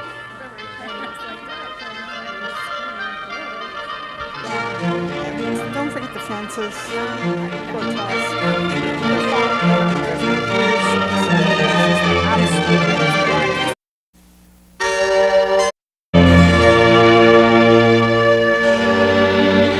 Was the presentation from the chamber, so you all have a copy now. And that brings us to item number 8. And staff report, please. Good evening, Mary Neihart and City Council. I am Lori Tinfo, the City Manager. We're going to be presenting the latest batch of information about the budget. As you've heard before, it's broken down into certain concepts. Before you tonight, we're going to be hearing from departments. And before we did that, I wanted to just highlight for you that in the staff report, attachment 1 is our budget summary, and it's a document that you've seen at other meetings. Those numbers are correct. There was some confusion about a couple of the departments, and we've remedied that this morning. So that budget summary is correct. The numbers that you're going to see tonight in the presentation will be the correct ones. And in the final document, we will certainly correct that. So just as for clarity's sake.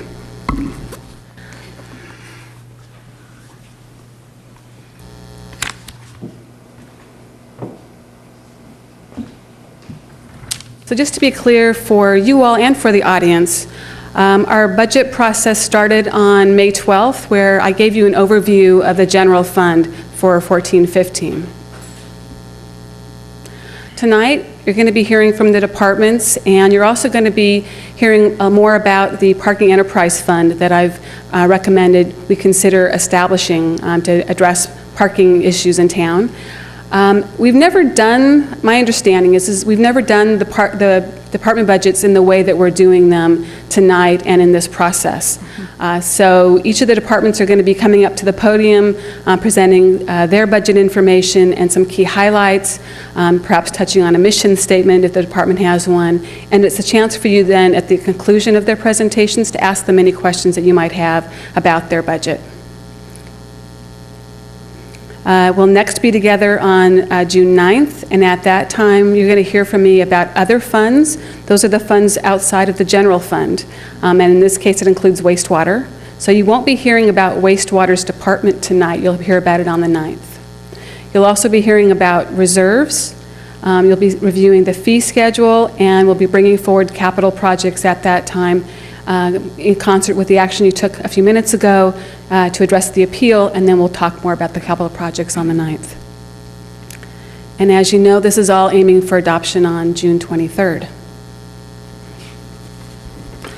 Also on tonight's agenda is some additional information that you all requested at the last meeting about the non-governmental organizations, and there are 4 that we're focusing on. So they were asked to provide some information that's attachments to your report, and they've also been asked to be here to answer questions, so all 4 of them have confirmed that they have representatives here. Rounding out the general fund, since that's what we're spending our time talking about, we'll also touch on non-departmental and on transfers to let you know what those numbers constitute. And I already talked about the department budget numbers being corrected. So with that, I'd like to invite Stephen Carmichael to come up and go over the general government department. And if I could ask the department heads just to be ready to pop up when your title slide comes up. That. Let me take this.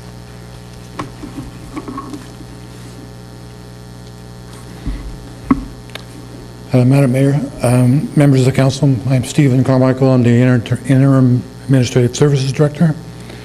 And I'm going to talk to you a little bit about general government. Oops.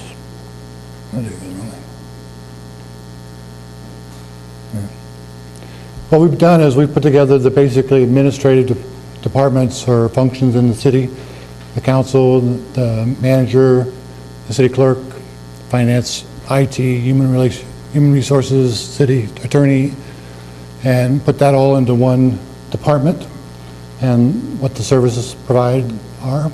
The main thing to note as far as the difference there, primarily the numbers between this year and next year are just primarily benefit increases, except for one place where a position is being transferred from the planning department to the manager's office to coordinate economic development.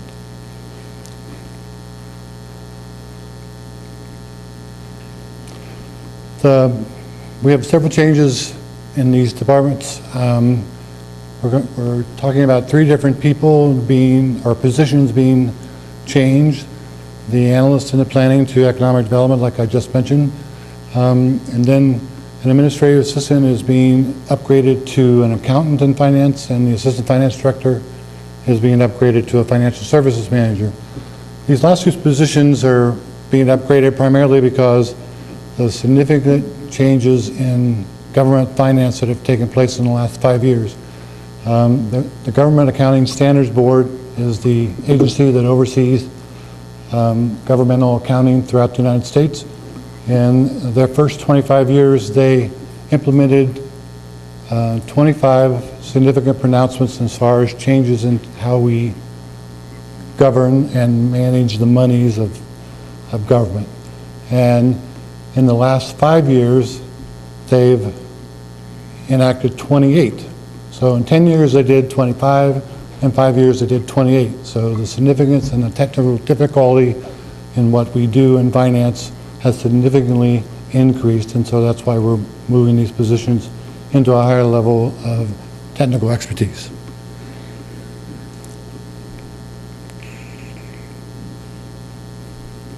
Other notable changes is we're completing the PC replacement program that we've started this year, and we're moving our finance system to a cloud-based system.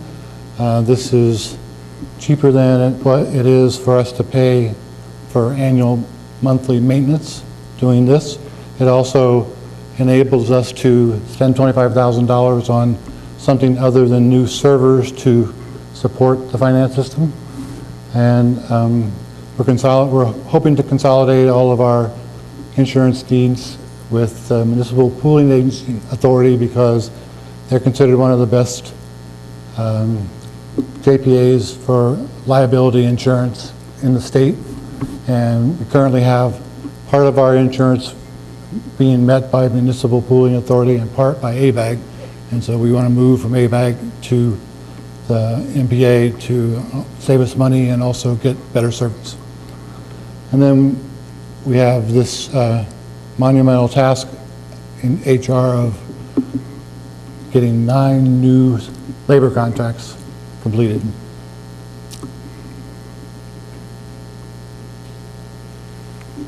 Jim.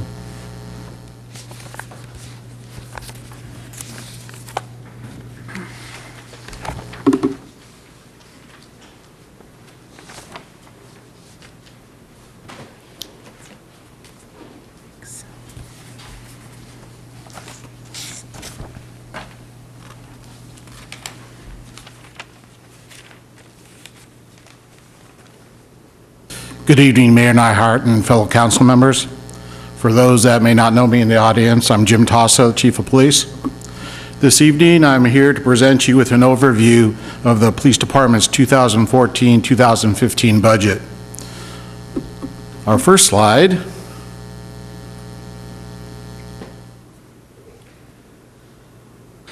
reminds you of our mission statement. It is the mission of the men and women of the Pacifica Police Department to protect and serve the members of our community with the highest level of commitment, ethics, and professionalism. So we strive every day to honor that statement to the community, to the citizens. The police department is divided into 2 divisions. You have the Field Services Division and the Administrative Investigative Services Division. This next slide will show you a comparison between our current budget and the proposed budget for 14-15. As you can see, there's a minimal increase from this year's budget of $8.8 million to next year's budget of $8.9. It is merely a $24,000 increase, which is approximately 1/4%. So we've maintained a pretty flat budget as we go forward into the coming year. The revenues that you see listed there are revenues that are generated from fines and/or grant monies that we may be able to get. On the bottom, it shows that we have 38 full-time employees. Of those 38 full-time employees, we have 33 sworn positions and 6 non-sworn. 6 and 33 equals 39. But that's because 2 of those non-sworn are part-time positions.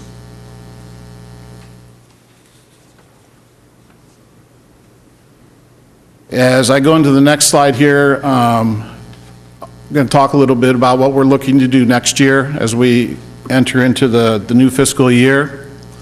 One of the projects that our department is currently working on and is going to continue to work on into 14-15 is the development of a medical cert program. As you know, we have a pretty robust CERT program now. We have over 100 members, and we coordinate and teach the classes ourselves. So we're trying to go to the next step now and develop a medical component to that program.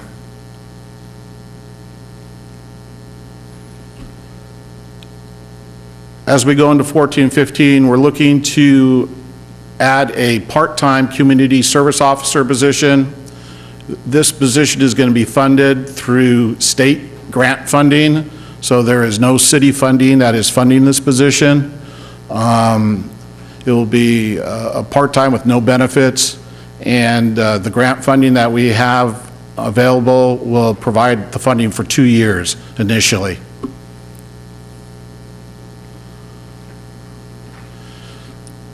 Well, I got 2 things at once, but let's go with the first one. The first item up there is we're going to replace the in-car video systems. Again, this is through the SLESA, the state law enforcement state account monies. And we're going to be using that grant funding to replace all of the in-car video systems. And those are a great tool as the city looks at liability for us to have available to the department. Grant funding, We had applied for a ABC grant, and just recently were advised that we were awarded that grant in the amount of $40,000. So we will have that again for this coming year, and we use that to work with the merchants to regards to underage drinking.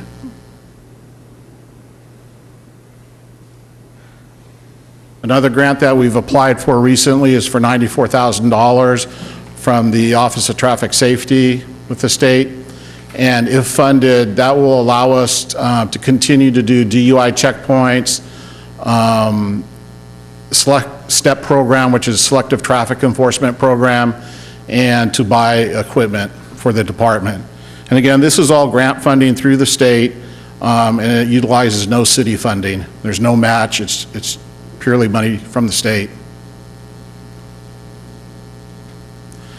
One other thing that we're working collaboratively with other agencies as we go forward into the 14-15 year is the development of a county-wide mental health response team. So we're just in our infancy stages with that.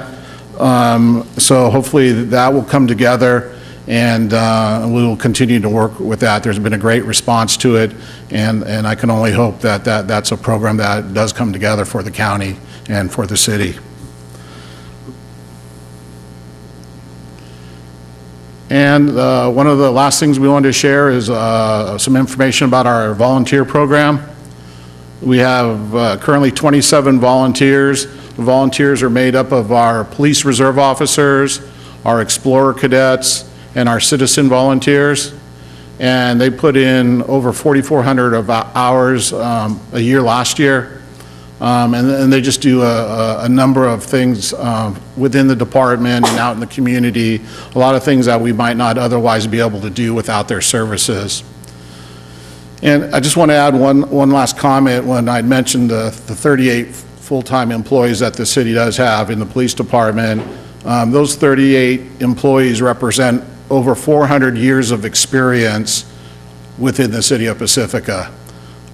So I think there's a significance to that. You have people that are vetted in the community, care about the community, and enjoy coming to work in the city of Pacifica.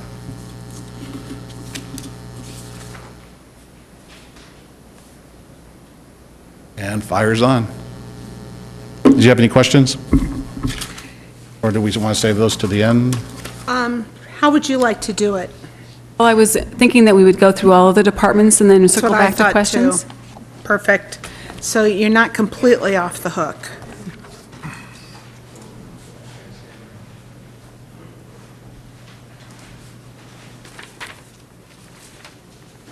Good evening, Mayor and Council members. I'm Ron Myers, Fire Chief for the North County Fire Authority, which encompasses the cities of Pacifica, Daly City, and Brisbane. The mission statement for us is pretty simple: protect life, property, and the environment. We do that through 3 bureaus and 5 divisions. If I could, oh, wrong way. There you go. Starting out with our operating budget, like most of the departments, we've been probably flat, if not a little bit under in this year's budget proposed going forward.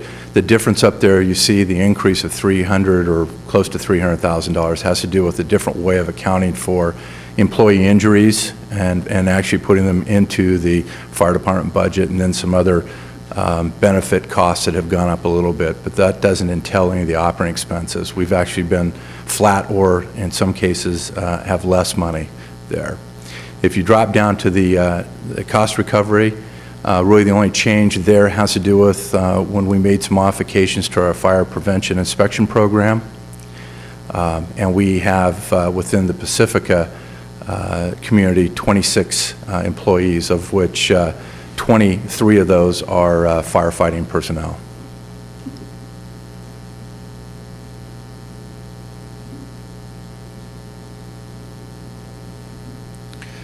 What I'm going to show you here is going to be kind of some key point indicators, what we'll call them. We have a customer service satisfaction rating that we try to achieve. Our goal is 95% or greater. we send out customer satisfaction surveys to 50% of all of the incidents and encounters that we have with the public. And then we rate that and we put that back out to the organization so that our people, as well as you, the council and policymakers, get to see how we're received out there in the public. And you receive a report that comes out quarterly.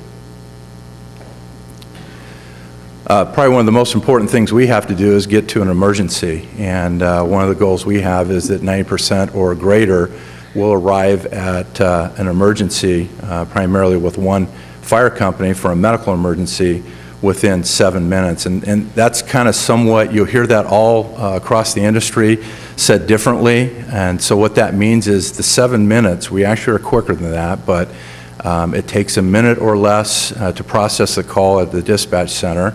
Takes a minute or two for us to put on our protective gear, and then our travel time is 4 minutes. So total reflex time is 7 minutes. You'll see a lot of departments will give you an average response time. They'll just give you the travel time. So it's sort of, when you see that number there, it may seem to be a little bit longer, but it's not. It's fully kind of laying out the whole process for us to respond to an emergency. And that's actually pretty good response time, considering the area that we cover.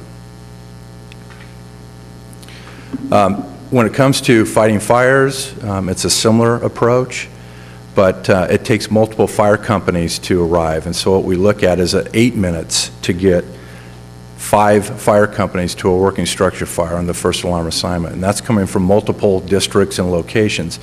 And that's, once again, I think that's pretty darn quick. And when we compare ourselves across the county and in the region, we're right up there in the top. The importance of a response is the speed and weight of getting the resources there so you can mitigate whether it's a medical emergency or a fire. When we look at reliability of fire companies, we measure how often those fire companies are handling those incidents that are within their district. So if we start seeing that we have a deterioration of our 90% criteria in a fire district, then some of that has to do with, is the district possibly too big? Are there other kind of factors that are in the way? And we may make some adjustments on that. But we try to have all of our fire companies handle 90% or greater within their own district. If they're not in their district because of calls, because of other things, then the next due district would have to come in, and that tends to reduce the response time. Another key point for us is confining fires to the area of origin or the floor of origin. So speed and weight, once again, getting to that incident and holding that fire to that floor or that area of origin or room of origin just does all those things of protecting people and holding property damage down. On the national average, fire departments confine fires, that goal, at about 50% of the time they're able to hold it to the floor or the room of origin.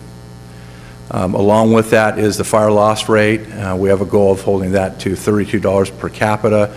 We actually end up somewhere around $14, $15 per capita. And once again, that has to do with the response and how quickly we were able to get there and reduce property damage. The last item has to do with our annual fire inspection program. We think that that does make a difference. We're one of the only agencies that inspects every single business, permitted or multifamily occupancy each year. A lot of fire departments do it once every 3 to 5 years, but we do it annually, and we do think that that makes a difference.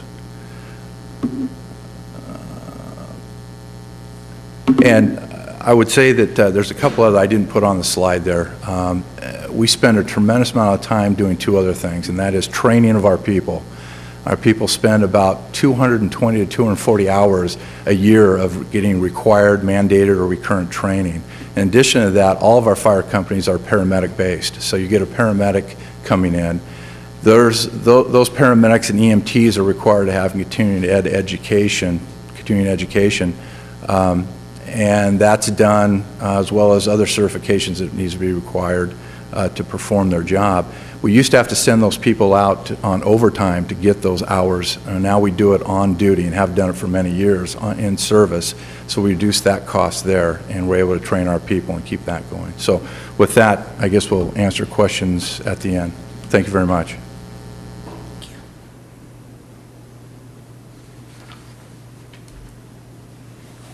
Thank you, Madam Mayor. I am Lee Diaz, Associate Planner. Unfortunately, George White couldn't make it tonight, so please bear with me. Let's see.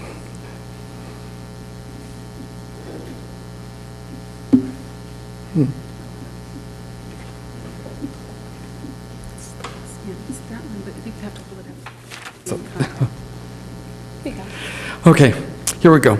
Our mission statement is to provide planning and building services for current development proposals in the timeliest manner possible, and to provide code enforcement services to ensure compliance with applicable city laws, to provide long-range planning service to the community with an emphasis on commercial and economic development while preserving the city's natural assets, and to ensure opportunities for citizen participation in the land use planning process.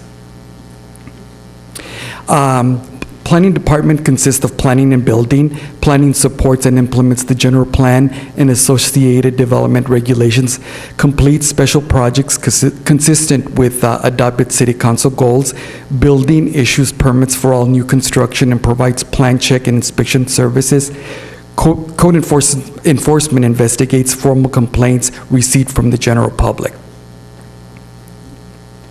As you could see from our planning budget, here from our budget, if you compare the current general fund expenditure and the new fiscal year, our expenditures goes down, and that's attributed to the management analyst position, as Stephen Carmichael pointed out, will be moved to the city manager's office as, and that position will become an economic development coordinator.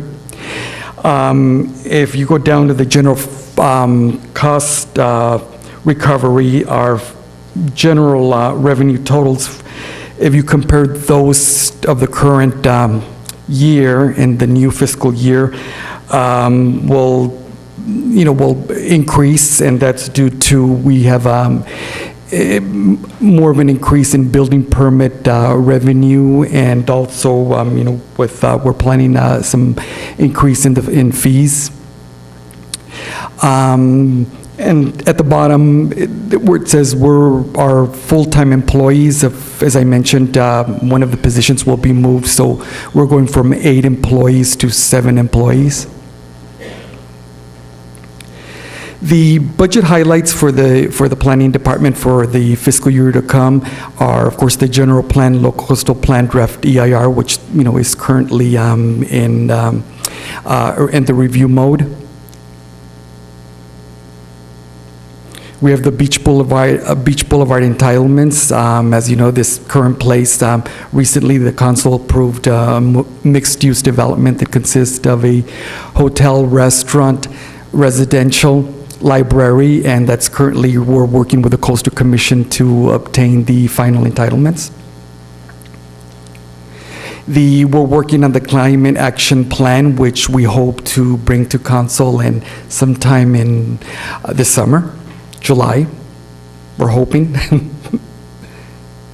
We're working on the housing element for the next cycle period, which is 2014 to 2022. Also, we'll be working on the development code zoning ordinance update. And code enforcement, we're in the process of hiring a new code enforcement officer. And lastly, the hazard mitigation and sea level rise plan. Thank you.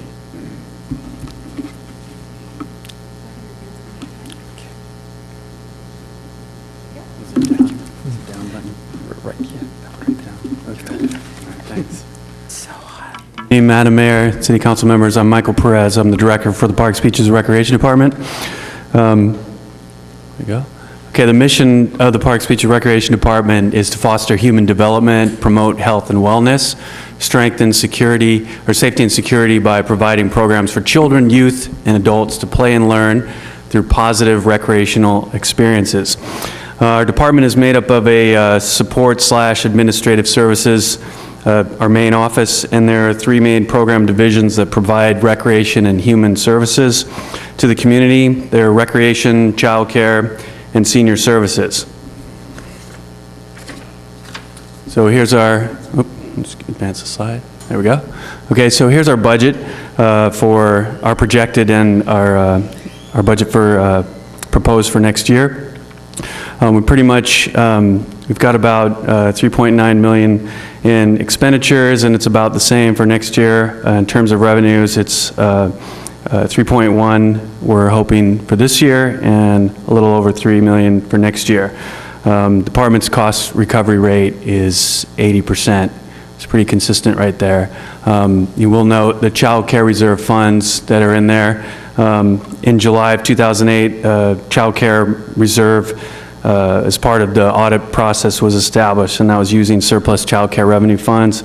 And each year the revenue is added to that reserve account with the intention that it would be spent on the program. And the State of California Department of Education expects the funds to be spent on the child development programs as they're associated with the state grants. And the funds are intended to be used when economic times aren't so good, and those are what we're anticipating in terms of the program for this year and next year. As you can see that we're using some of that money there. In terms, forward that slide. Okay, and in terms of our highlights, we have a very robust volunteer program, particularly with the seniors and the youth. If some of you were at our volunteer recognition dinner, we have about 140 senior volunteers that do about 13,000 hours a year of volunteering, and we even have volunteer-driven programs at the senior center where there's no staff involvement pretty much at all that generated about $60,000 in revenue.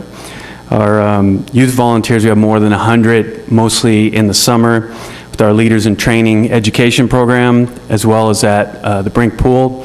We have swimmer aids and various volunteer opportunities for the youth, and much more than 3,000 hours just in the summer was done by these youth volunteers.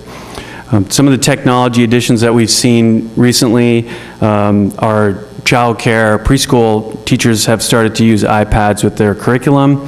We've also have an online tech program that is used for the child care assessment. And some of you, well, most of you are all aware that we have received funding for our STEM grant, which is Science, Technology, Engineering, and Mathematics, for the 3rd year. And the City of Pacifica Park and Rec Department is a fiscal responsible agent for that grant, and we received that money for the county. In fact, we're crossing our fingers. We just turned in an application for the next funding cycle. We're hoping that we'll get that next year. But we were able to put after-school STEM programming in all of the schools in the district, in Pacifica School District this year. Also, the Senior Computer Lab is a place where there's lots of things happening, everything from digital scrapbooking, computer literacy, Photoshop, Family Tree, Facebook, and just even what it started a long time ago, just basic computer things, Word and Excel. And that program's come quite a way. We have a lot of participation there and some great volunteers that are giving a lot of time that are doing that. In terms of Brink Pool, we're working very, very hard to maximize our cost recovery. For instance, we currently have 200 members on our swim team. 180 of them are active swimmers, meaning that they're participating in the program, they're paying monthly. In terms of the grant funding that we've received, approximately $900,000 in local, county, state, and federal grant dollars came to child care this year, and that was used to fill a community need by offering quality, free, and reduced cost child care programs for the Pacifica youth and support their families so that they could continue to afford to live in our community. Our senior programs received about $180,000 in intergovernmental Older American Act federal funds and county support for the programs there. In terms of communication, media and marketing, we've been utilizing Facebook for a while for our department. and we have just started using constant contact to increase our communication with the community and improve our marketing.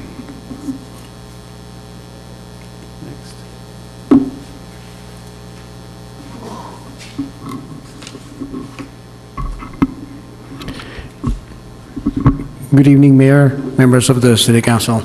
My name is Van Ocampo. I'm the Director of Public Works for the city. And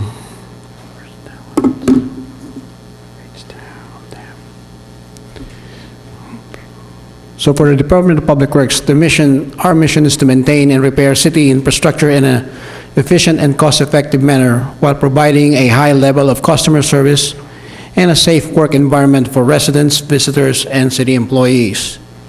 To maintain the parks, playfields, and medians throughout the city, and establish programs for improvement of existing facilities. We also clean the beaches for all to enjoy and provide city departments with safe and reliable means of transportation, facilities, and equipment use. There are two divisions within the Department of Public Works. You have the engineering division.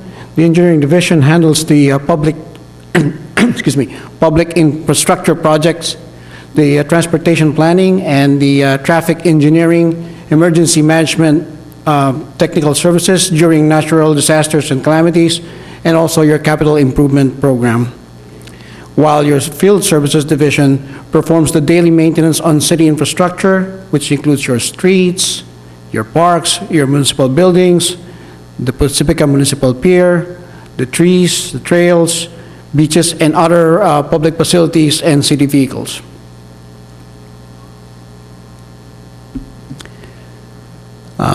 So our general fund expenditure for the current year and the coming year, as you can see, it's very flat. There's only an increase of 1.5% between this year and what's proposed for next year. In terms of the general fund cost recovery, this year we're at 22%, and for next year it's going to be 27%, and that's because of the revenue that we're getting from the beach parking. Okay. In terms of staffing, the department is made up of 25 FTEs and 1 part-time employee, and the reason for that is we're currently recruiting for the admin clerk for field services. That's the reason why by next year it will be 26. But in terms of actual bodies, those bodies are already in the department. There's no actual increase, except that it's going to be changing from a temporary to full-time employee.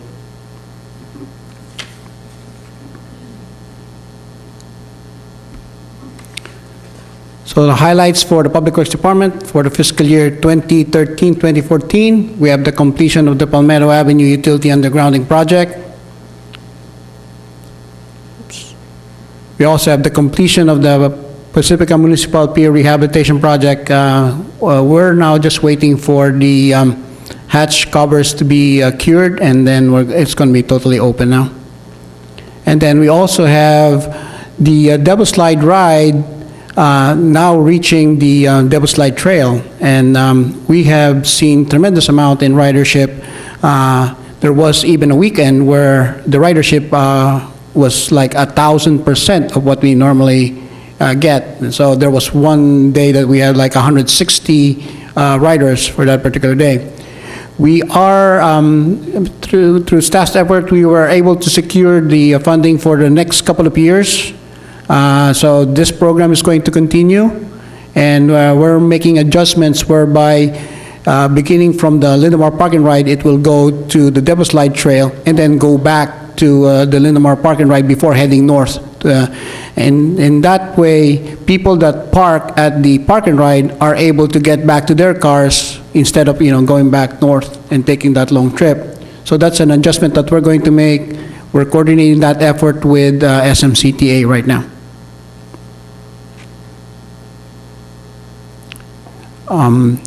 And as I have mentioned also, the implementation of the beach parking, which started in August of this year, and that's giving us quite a revenue. And then lastly is the completion of the 2010 Cal-EMA. This is the a rerouting of the outfall that we had at 380 Esplanade to the 500 Esplanade where we constructed the storm drain. That is now functional and it's working perfectly for us. So what do we expect for the upcoming year? Well, we have the commencement of the fully grant-funded Route 1 San Pedro Creek Bridge Replacement and Creek Widening Project. Work is commencing for that project right now. The city attends weekly meetings with Caltrans on the progress of the project itself. There's only a very limited window to be working on the creek. As you know, we have endangered species that we have to make sure that they're properly handled and relocated and mitigated. And then Devil Slide, right as I mentioned earlier, continues for fiscal year 2014 and 2015-2016. What staff has been doing is we're constantly updating the Transportation Authority on the ridership, because there was a concern when the Devil Slide Trail wasn't open yet, the ridership was low. So we didn't wait for any, as soon as we got those reports and showed that the ridership has increased, we informed them right away. And then we have the Lindamar pavement rehabilitation project that is commencing soon. This is one of the two projects that actually has OBEG money to it. One of them being the San Pedro Creek Bridge replacement, and this is the other one, the Lindamar pavement rehabilitation project. And just to kind of manage expectation, there are no other paving projects outside of that.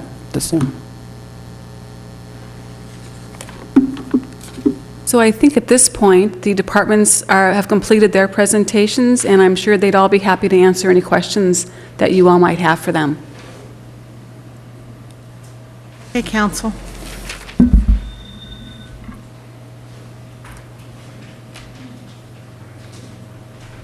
I just have, Councilmember O'Neill, okay.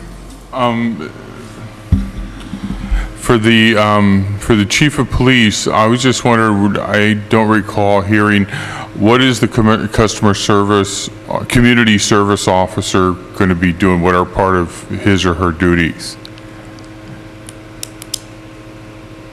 We're still the city manager and I still need to have some conversation regarding that. But when we had a community service officer a number of years ago, we haven't had one for some time, they primarily focused on abandoned vehicles in the community and parking violations. And that was their primary concern. You have to remember that that was a full-time position. This position is going to be a part-time, 20-hour per week position. Some of the things that we've preliminarily talked about is seeing if we can take that community service officer and have them focus on the abandoned vehicles and the parking issues in the community, but also see if we can bring them along where they can look at some of the code enforcement issues, some of those neighborhood blight issues that we get a number of complaints about throughout the year. And we'd like to bring them up to the level where hopefully they can work with the new code enforcement officer together, and between the two departments, we can get a good handle on some of those issues out in the community. So it's really quality of life issues is kind of a good... Absolutely. Okay. That's a big concern for a number of residents and business owners, and rightfully so, right? It's all about property values and getting people to come into the community, the tourism. So we want to focus on that if we can. Okay. Thank you. For Chief Myers of the fire? Is he, oh. While he's coming up to the podium, could I suggest that if any council members have questions for Chief Myers, or as the directors come up, to everybody to make those questions so we don't have them popping up and taking more of your time?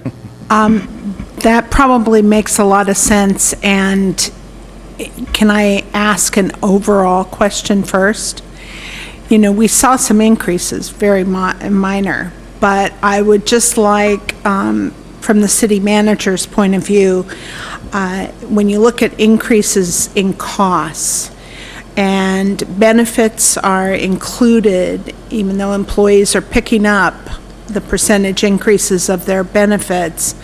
What's the increase in cost for like workman's comp and the CalPERS? And do you have a percentage idea of what that is? Because our costs go up every year, just like everybody Right. else's. Well, we did put that information into the long-term financial plan that the council received at the end of March, I believe, was when we talked about that. If I remember correctly, workers' comp is expected to go up 3% per year, and the pension increases vary depending on the unit. And currently, the safety employees, they're not picking up the increase that's being passed on to the city. I can't remember off the top of my head. I'd be happy to come back to you at the next meeting and give you a I remember it was in the complete answer. long-term budget, and I was kind of thinking about that in conjunction with the increases overall, and that just about covers the increases. Basically, Does. we're not increasing anything else, No, in fact, just the cost to us. if you look at the revised budget for 13-14 that the council adopted in March, Yeah. it's basically a few dollars less that is being Right. requested for next year. It's pretty amazing that we're able to do that. Right. Okay. So questions for Chief Myers. Go ahead, Councilmember O'Neill. I kind of just wanted, after Sue and I had the annual meeting of the fire district, there was kind of like a parking lot chat, and it was kind of interesting about the insurance ratings and some of the issues like Pacifica faces, and I was just wondering if you could give some sort of synopsis about that, because I just think that would be good public information for people to know. Sure. ISO, Insurance Services Offices, is the rating bureau that goes out and looks at fire protection systems and features and types of properties in communities. And they're the ones that kind of put a fire protection class over a community. And it's based upon a number of things. The number of personnel to respond to fires, the types of things that go in to train those people, the type of dispatching system, and one of the major components would be your water system, how much water you can provide should there be a fire. And so a lot of people believe that, and it's rated on a class from 1 to 10, and there's only a handful of departments that are a class 1, and then there's a few that are class 2, and then there's a few more that are 3 and 4s. And in Pacifica, you're a class 3. And so a lot of times what people think is that somehow that classification is going to really help the property insurance portion for the residents, and it's not. What it can do, if you were to go from a 3 to a 2, is potentially help the business, the commercial properties.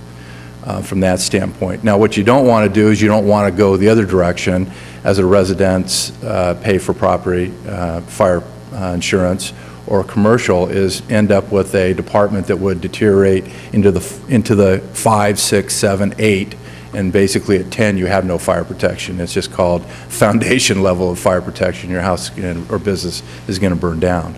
So you're in the zone where you want to be.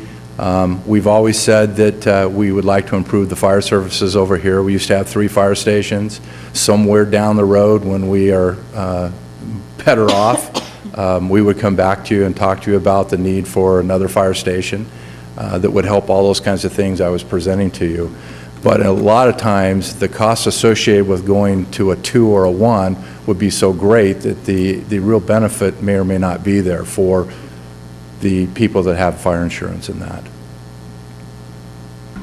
Thank you. Does anyone else have questions for Chief Myers? I have a quick one. Go ahead. Just in terms of your general fund department revenue totals, that went down a little. Your estimate for next year is down a bit. Right. And I was just wondering if you can comment on why that estimate. Primarily, that was because of the adjustment we made to the fire inspection that's what I program. Yeah, where we went through and did the whole study and made some adjustments there. And so that's reflected in that reduction, which is somewhat significant, but that's where that comes from. Thank you. Sure. Any other questions for the chief? Okay. Thanks. Thank you. Does anybody have questions for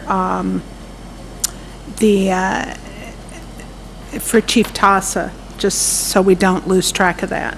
I had a quick question, yeah.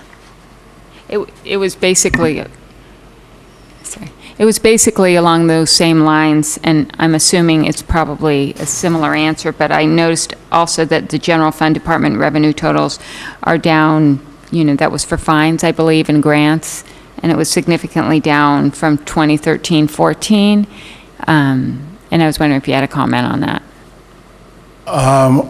Overall, we just went through our budget and we just cut everything out that we thought we could cut. Right. And so most of the divisions within the department, there were reductions. I think there were 2 divisions where there was a slight increase. In the traffic division, overall, there was a slight increase, but that's directly related to the beach parking program during this past year. As an example, we had to purchase 5,000 more tickets. There's a cost to that. Right. We had to process 5,000 more tickets. There's a cost to that. So the beach parking had a direct impact on the increases in the traffic division. And then the other division is the patrol division, which is our biggest division, which is a little bit over $5 million of our budget. There was personnel increases in there from the benefit side. Minor, but that's where the increase was. But every other division in the department decreased. Right. So when you take those 6 other divisions and the 2 divisions and you balance them out, we came out with a 0.27, 0.25% basically Right. increase across the board, which is, I think, extremely well. I was actually referring to the decrease in revenue totals. Okay, the revenue that, that's not included, I think we had a little bit over 500,000 in 13-14, and then as we're going into 14-15, we have it projected at 398, if I remember Right. correctly. The 40,000 that we just received the grant award on is not incorporated in that 398 yet. If we get that $95,000 grant, that's another revenue for us, that will go into there. If there's any other grant monies that we receive during the course of the year, will go in there. The thing is, we can't include those until we actually get them.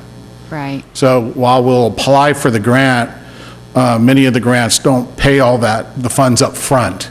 You have to bill, invoice for the funds, and then you get those funds as you go through the year. So I would envision at mid-year next year, January 15, that those grants that we've received to that point, you would see those adjustments then. Great. Thank you. Anything else for the police department? Yeah, there's others. Councilmember Degree? That's okay. Sorry, it was about the Okay. Councilmember O'Neill? Hey, I just had a question when you mentioned the beach. With the rangers do the ticketing at the beach, the PD do any of that, or? We do some of it, a very minimal amount at this point. The Rangers have done a really good job with it. They've kind of taken ownership of it, if you will.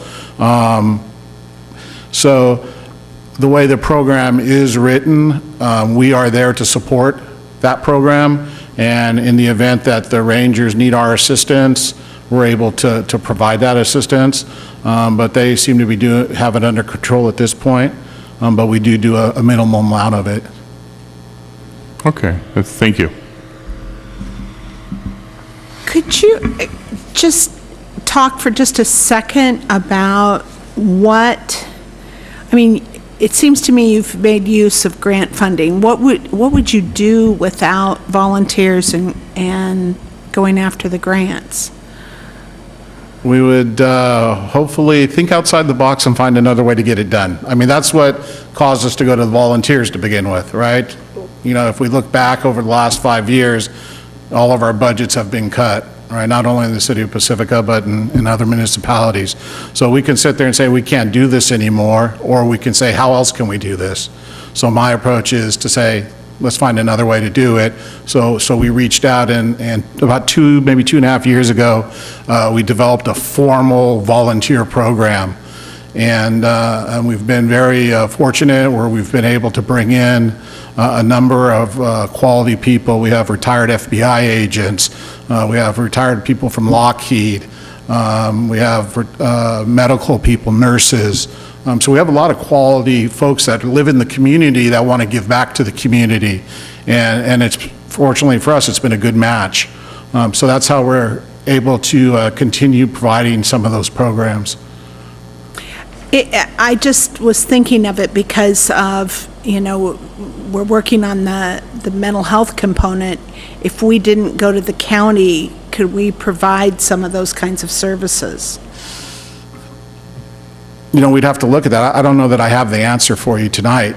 We'd have to look to see what that program would entail. Obviously, as we kind of envision that program coming together, we look at the professionals that we would need to bring into that outside of law enforcement. So we'd have to see, who's willing to be involved in a program like that. I mean, because I know you can't compare cities, because cities have different, I've been doing a little poking around while I was here, and just Menlo Park has 5,000 less people than we have, but they have 68, almost 69 of you. Sorry, I couldn't help but look at it, and a $35 million budget. So I just think, how can we keep doing this and make this stuff happen? You're doing an amazing job. People just keep putting more on their plate. And as you well know, I think everybody's plate runneth over. Okay. So we do the best we can with what we have, and we just go from there. So we'll look at it as we go forward. There's interest in the county from a number of agencies in the program, I think. And I think as we go forward in the next month, we'll look at bringing those representatives from those agencies together and see how we kick this off and get it going. Okay. Thank you. Any other police questions? All right. I don't think so. Not right now, anyway. Were you coming up here to add something? My glasses. Thank you. All right. Other departments you have questions of, council? I have PBR. Okay. That's Michael.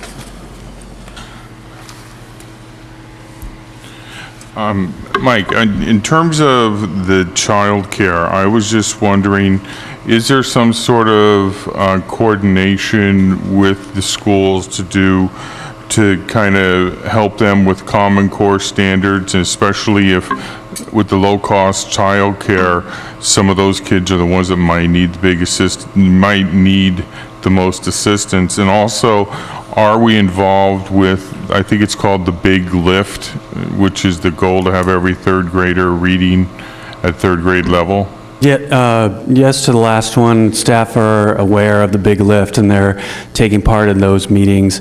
In terms of the Common Core, we have assistance for the kids that come to our program, part of the program, for the school-age kids, after school, whether it's homework help or those types of things. And also, we do have our preschool folks that belong to a group that meets with folks in the district as well.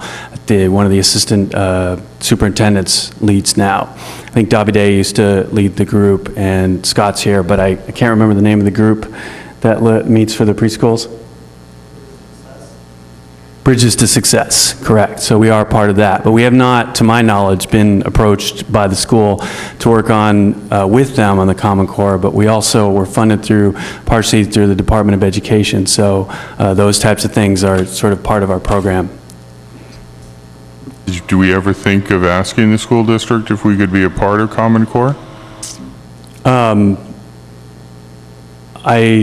Like I said, I think some of those discussions have possibly happened, but I don't, in terms of where we get our funding and what we're required to do, we do have some sort of standards for that. One of the things that personally that I feel is that we need to have some time for the kids to enjoy some recreational activities after school. So trying to make sure that we're also giving them time to play and exercise and socialize as well. So that's one of our big emphases. But we are working with them for the pre-kindergarten kids coming into school and our preschools and working towards those things as well. Okay. Okay. Mayor Pro Tem. You had mentioned that you had needed to use more of your reserve fund this year, and I noticed that also with the child care subcontract grants, that it went up significantly. And it's a little surprising, being that everybody feels like we're kind of coming out of this recession and people are doing better. And I was wondering if you could just comment on what you're seeing there, because it is quite significant. And I would say it is surprising, but during the recession, we were actually able to put money away in the child care reserve, as you'll recall, at least for the past couple of years that you've been here. And also, council, remember, we've done it for about 7 years now, where we've made more than we've spent, and we've been able to put that away in the reserve for just this type of situation. And honestly, probably for the last 3 years, we've gone into the year thinking that we were going to have to use it, and a lot of times funding will become available so late in the year that you can't spend it. Some of the other agencies close to us may not earn their contracts, and we can maybe fulfill that need. So sometimes there'll be money available at like May at the end of the year. We've seen that happen several times, but it was interesting. For sure, it would seem to make sense that we would need that, or we'd be making the money now, but when the rest of the economy wasn't doing so well, we did earn quite a bit. So, doing amazing work with the little you have, so especially those 140 senior volunteers and the work of the staff, as already been pointed out, is pretty I didn't mention also in my presentation, it was on a slide, that we have 21 full-timers and 108 part-time staff. So. Wow. Yeah. Thank you. Any other questions from council? Any of the departments? Okay. So with that, I'm going to open it up for public. There are a couple of more topics. I'm sorry to interrupt you. Oh, you've got more. I know. Okay. It's because it's so wonderful that we're talking to you about all this. Just a couple of more topics, and then happy to turn it over to you. Okay.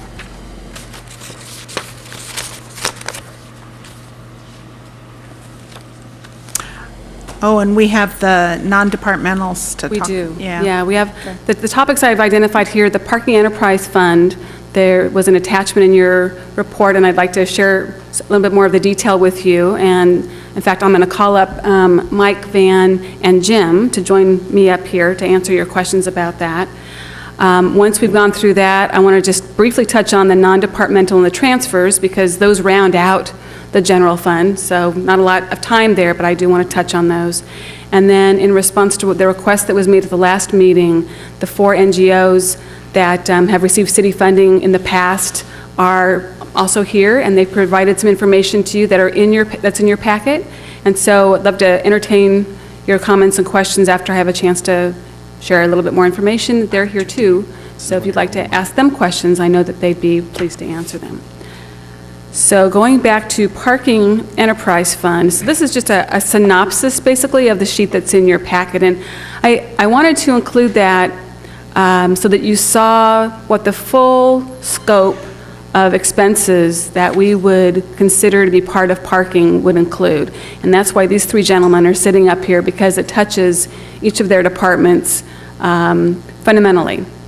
And in fact, one of the questions that you all just asked about the police department and parking, I believe we've got a third of a police officer as part of the costs for parking. So they're happy to answer more questions about the detail of that. But just at a high level, what I've got up here on the screen is a revenue summary. And these are amounts that would be generated if the council adopted the increases that we've proposed. So that's an increase in the daily fees, it's also an increase in the annual passes, and an increase in parking citations. So if those increases are adopted as part of the budget, these would be the revenues, roughly $557,000. In terms of expenditures, I've categorized them here, and again, this is also in your attachment. So the personnel costs would be about $412,000, internal service, and so that's money we would put away for the equipment that we need for managing the parking service. It's $15,700, citation processing costs, $76,500, 76,500, I should just say. Supplies, about 9,400, and then capital outlay and machinery is another 43,000. So it's very comprehensive, and as you can see, those totals just about match.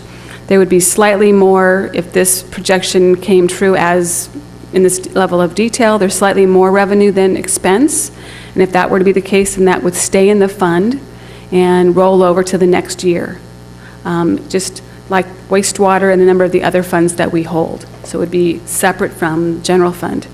Up till now, all of these costs and all of these revenues are in the information we've already shared with you as part of the general fund. So if this were to be adopted, general fund would go down by this dollar amount.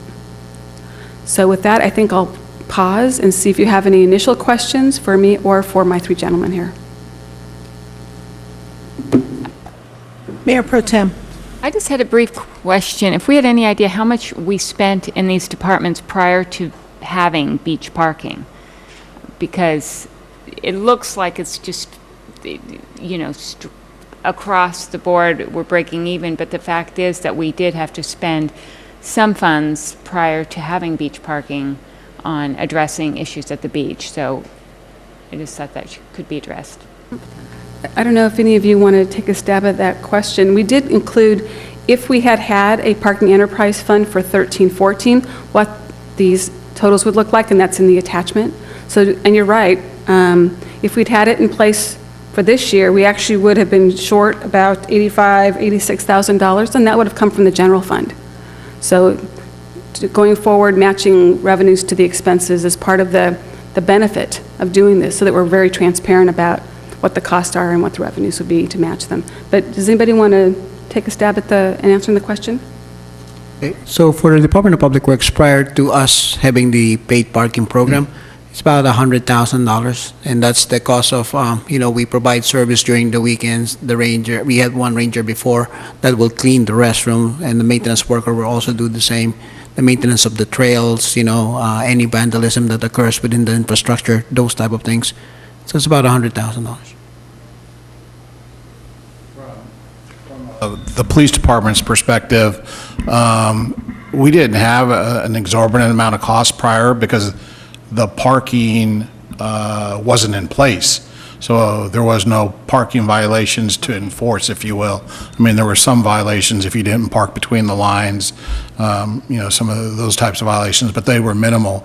But we've increased the number of citations we've had to purchase fivefold. So we've gone from 1,000 to probably 6,000 now. An additional, we're estimating probably about 4,600 citations will have been issued during this current fiscal year specifically for the beach parking.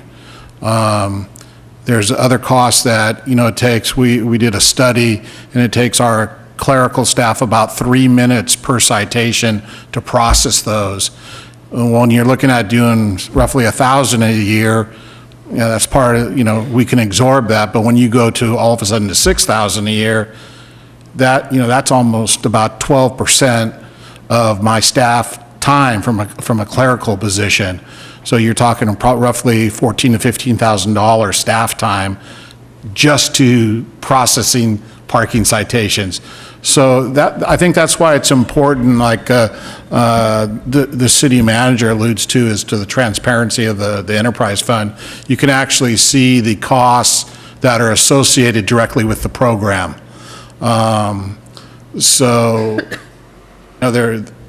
Those are a couple of the costs that we incur as a result of that previously compared to how it would be as we go forward with the parking.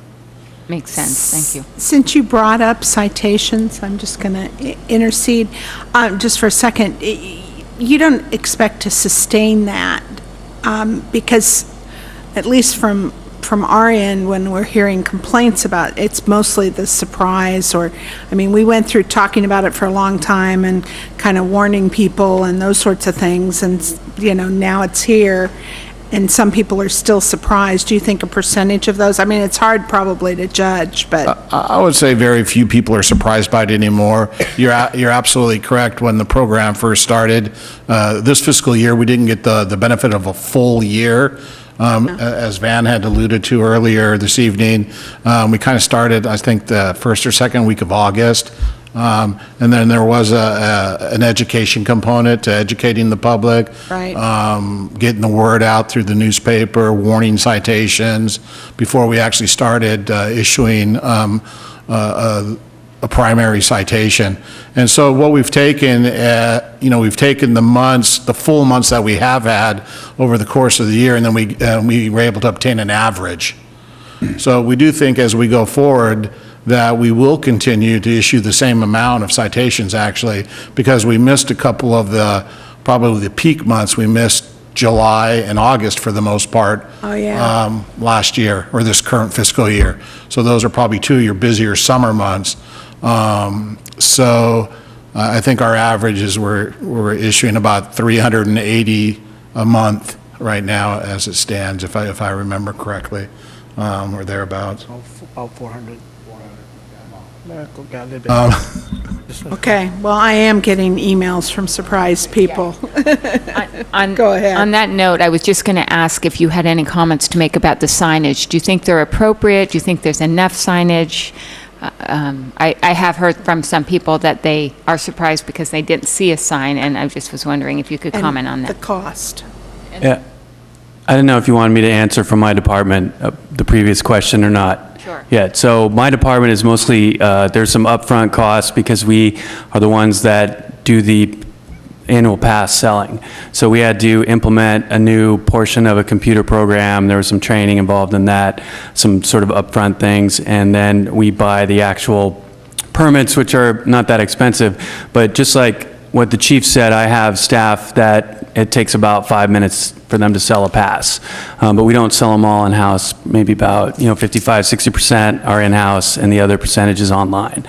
But we also have to maintain that. The other thing we're doing right now is we're going to be setting up for reminders for people that their passes are expiring, starting we actually had a few that bought them in June last year.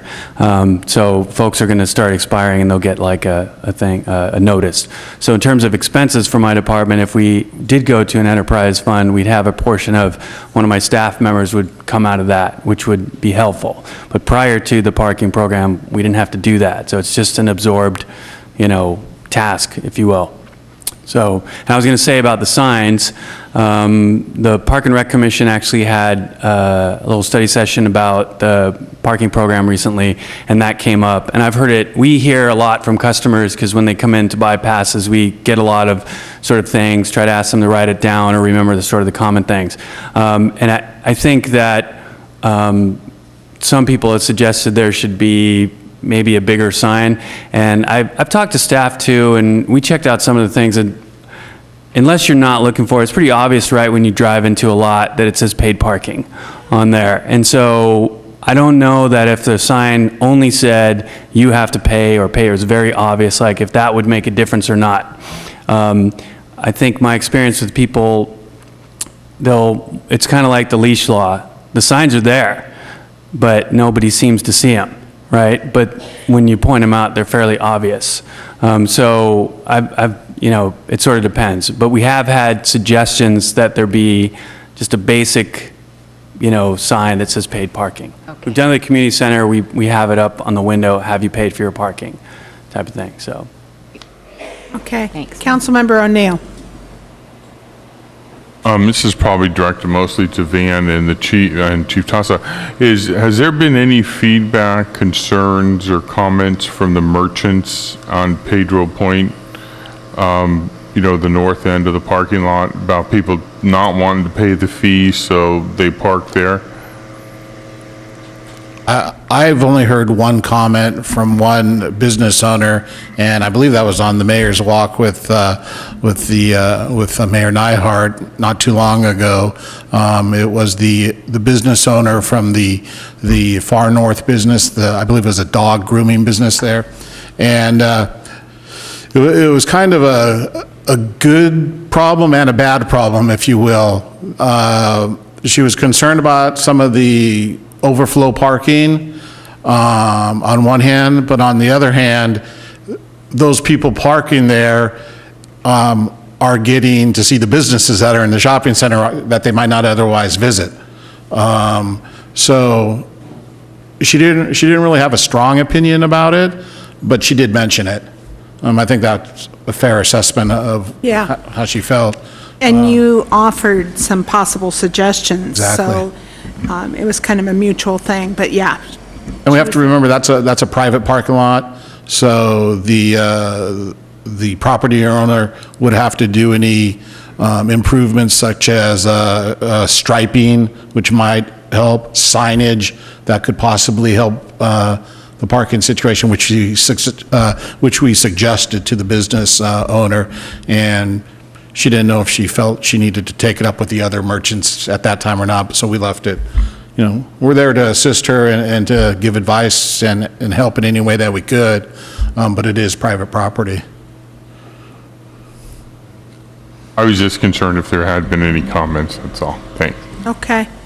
And Councilmember Degree. On that, can private property charge parking, or do they have to go through the same thing at Coastal Commission, or does the city have ordinance against it, or how does that go?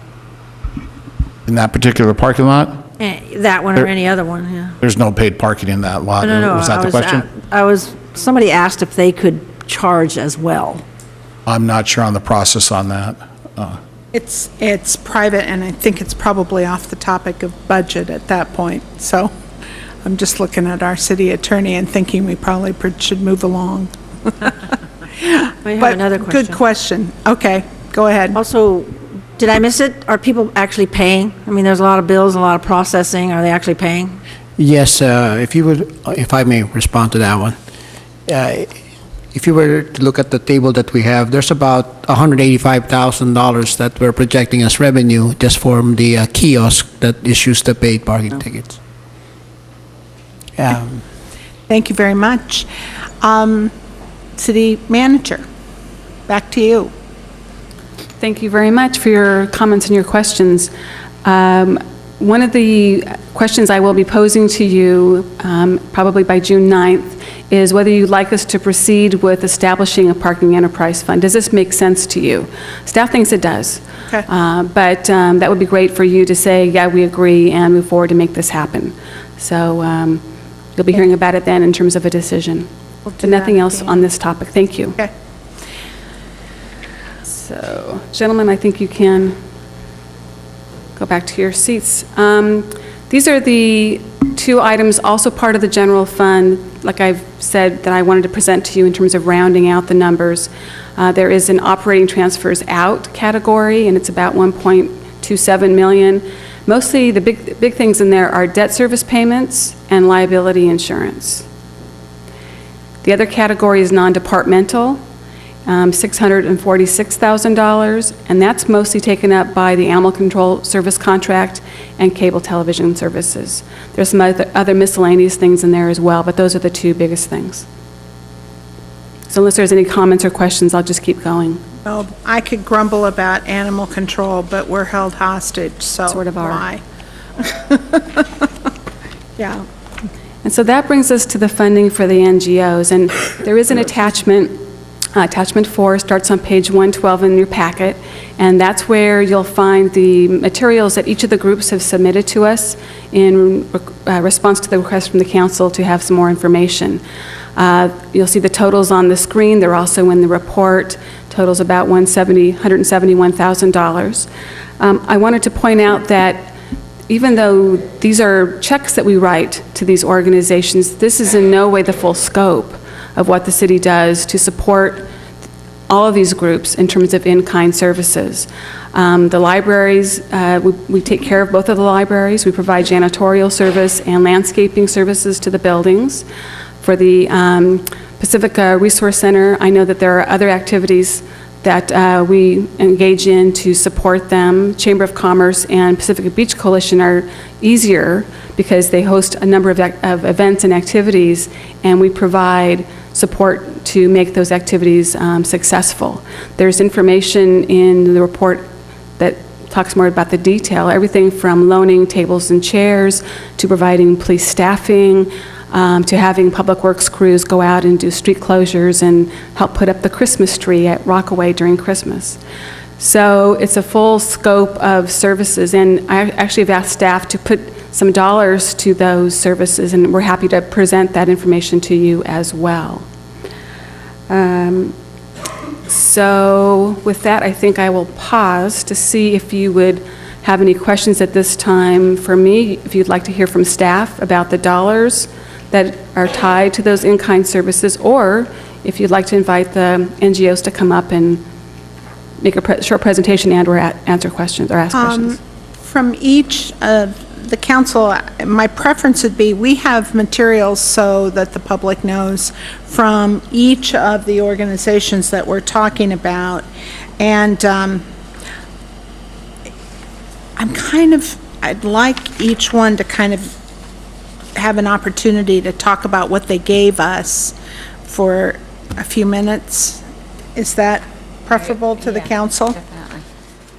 Council? Okay. Okay. So, So if you'd like to call them up by those organizations. first up is Beach Coalition, actually. It's Okay. just, that's what was on top of the pile here, so. I'm assuming Lynn's here. Yeah, there she is. And council, just so you can ask specific questions. Thank you, Council. It's nice to be here. I'm inviting Jim Fithian, our Vice President of the Beach Coalition, to be here as well. Great.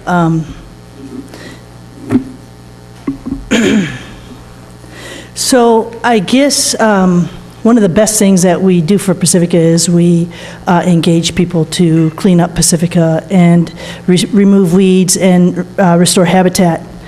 In 2013, we had over 12,400 documented volunteers, which provided approximately 2,500 hours of community service to Pacifica.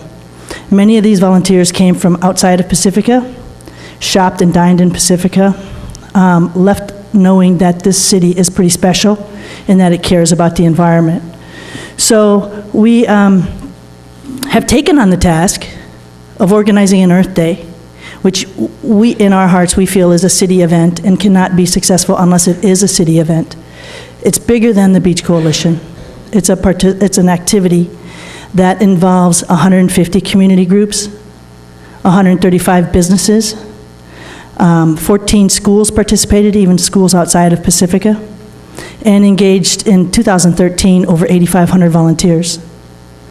The volunteer hours to coordinate this event, to recruit all those volunteers, to get them to keep them safe, and to spread out so they can clean over 30% of Pacifica's streets. Some of the sites are more than a mile long that they clean, and they clean big and small stuff. So it's pretty special. The Earth Day funding that we receive helps us fund all of our activities. We have over 9 cleanups in Pacifica every month scheduled. We schedule another easily 3-4 cleanups in a month that are midweek, and our volunteers give their time to lead those cleanups as well. Probably the best thing that we bring to Pacifica is a community spirit and a level of hope that I'm not the only one picking up litter. I'm not the only one helping the environment. We all are in this together. And because of that, from the levels of garbage that we were picking up in 2005, 2006, all the way through 2013, we were picking up 45 cubic yards of trash, recycle, and green waste. 45 yards of trash and recycles. In 2013 and 2014, the level of trash and recycles dropped down to less than 15 cubic yards. The streets are cleaner, which means the beaches are cleaner. The volunteer hours that we provide, if you had to pay for these volunteer hours to do cleanups, which our Public Works Department is tasked, it's in their mission to clean up our beaches. You can't clean the beaches without cleaning the streets. we've raised the level of awareness. But the volunteer hours that we've done have increased, would be valued just for Earth Day alone at $447,000 if you had to pay those volunteers to do the work that they do. We clean each beach once a month, minimum. We clean streets, we clean parking areas, we clean the Manor District every single Saturday with several volunteers who donate their time. We coordinate Earth Day, which includes thousands of hours of volunteer coordination to schedule everybody and to provide that. What cleanups do is it gives us all an experiential learning experience that hits in our body and our soul. It makes it so that we become an Earth hero, and our money is generally spent on recruiting, educating and inspiring, and retaining these volunteers for a lifetime of no littering, a lifetime of environmental actions that make a difference, and we give people hope that they know that they're going to do it together. I mean, no one can say it better than Lynn, but what I do want to say is I was in the Beach Coalition since '98, and it wasn't, I've seen a major change in culture, and I think that's a major part. I say this every time we have our celebrations, every time we have Eco-Fest, things like that, because, I mean, I've seen it firsthand. You see people who join in, and they bring their friends, they bring their friends next year, and as soon as you can't, let me start over. It becomes less and less a reason to litter. It becomes less and more people start looking at each other and say, hey, that's not okay in Pacifica. And it really makes Pacifica a very special place. I'll be talking about that later when I come up by myself, but I just want to say that the cultural aspect of what's changed, the recognition for Pacifica, what it's done for the people that we see since '98, when we started with just a few members cleaning up Lindemar Beach, now to 8,500 people who do it regularly and know about it. It's hard to measure that. So Lynn gave you all these facts and figures for this, which is pretty amazing as far as I'm concerned. We started with a very small organization, just cleaning certain things, but now it's really become a cultural change, and I think that's huge for Pacifica. So I also want to say that we bring education to everyone in Pacifica. We schedule an assembly with the help of your money. It's funded the last 2 years of assemblies at the schools. We make everybody an Earth Hero. We give them an Earth Hero button so that they have a reminder of what they need to do every day and what they can do every day. And we also give them tools and educational things that help them reduce waste, learn about it. The Eco-Fest itself is an educational fair. It's an opportunity for these people who have just experienced picking up so many things that they can't believe, to go out now and learn about other organizations and environmental groups and even our city services, Pacifica School volunteers and all kinds of city organizations, so that they can continue to volunteer for all of these and learn other ways. The bag ban that went into effect, we promoted the bag ban. We gave out bags for everybody to reduce plastic bags, and it has made a huge difference. I know a number of members who carry extra bags, and when someone in the store doesn't have one, they share it with them. So we now have a city of leaders. We have a city of people devoted to picking up when they walk their dog, to not littering. I got a beautiful email from a high school, and the teacher was so excited because she said that she can feel it has changed the culture of Terra Nova High School. This is from Terra Nova. Yeah. The pride those kids have from helping out at the creeks, helping out at the beaches, helping out at the parking mall, cleaning up the streets by their school, learning what they're finding, going back to school and being excited. And it's changed the culture. She said it's almost palpable. You can feel it. So that's what we bring to Pacifica. I mean, we do it with all volunteers for the most part, and we're not sustainable as we are. $3,000 does not seem like much, but to us it's huge because we can't continue to do what we do with what we have right now. And we've got to grow in that area, and we've got to become sustainable so that we can continue to work as partners with the city. Only a partnership where the cities, the businesses, the schools, The people, the community groups working together can make a difference. That's what we have. And, Well, Len, great.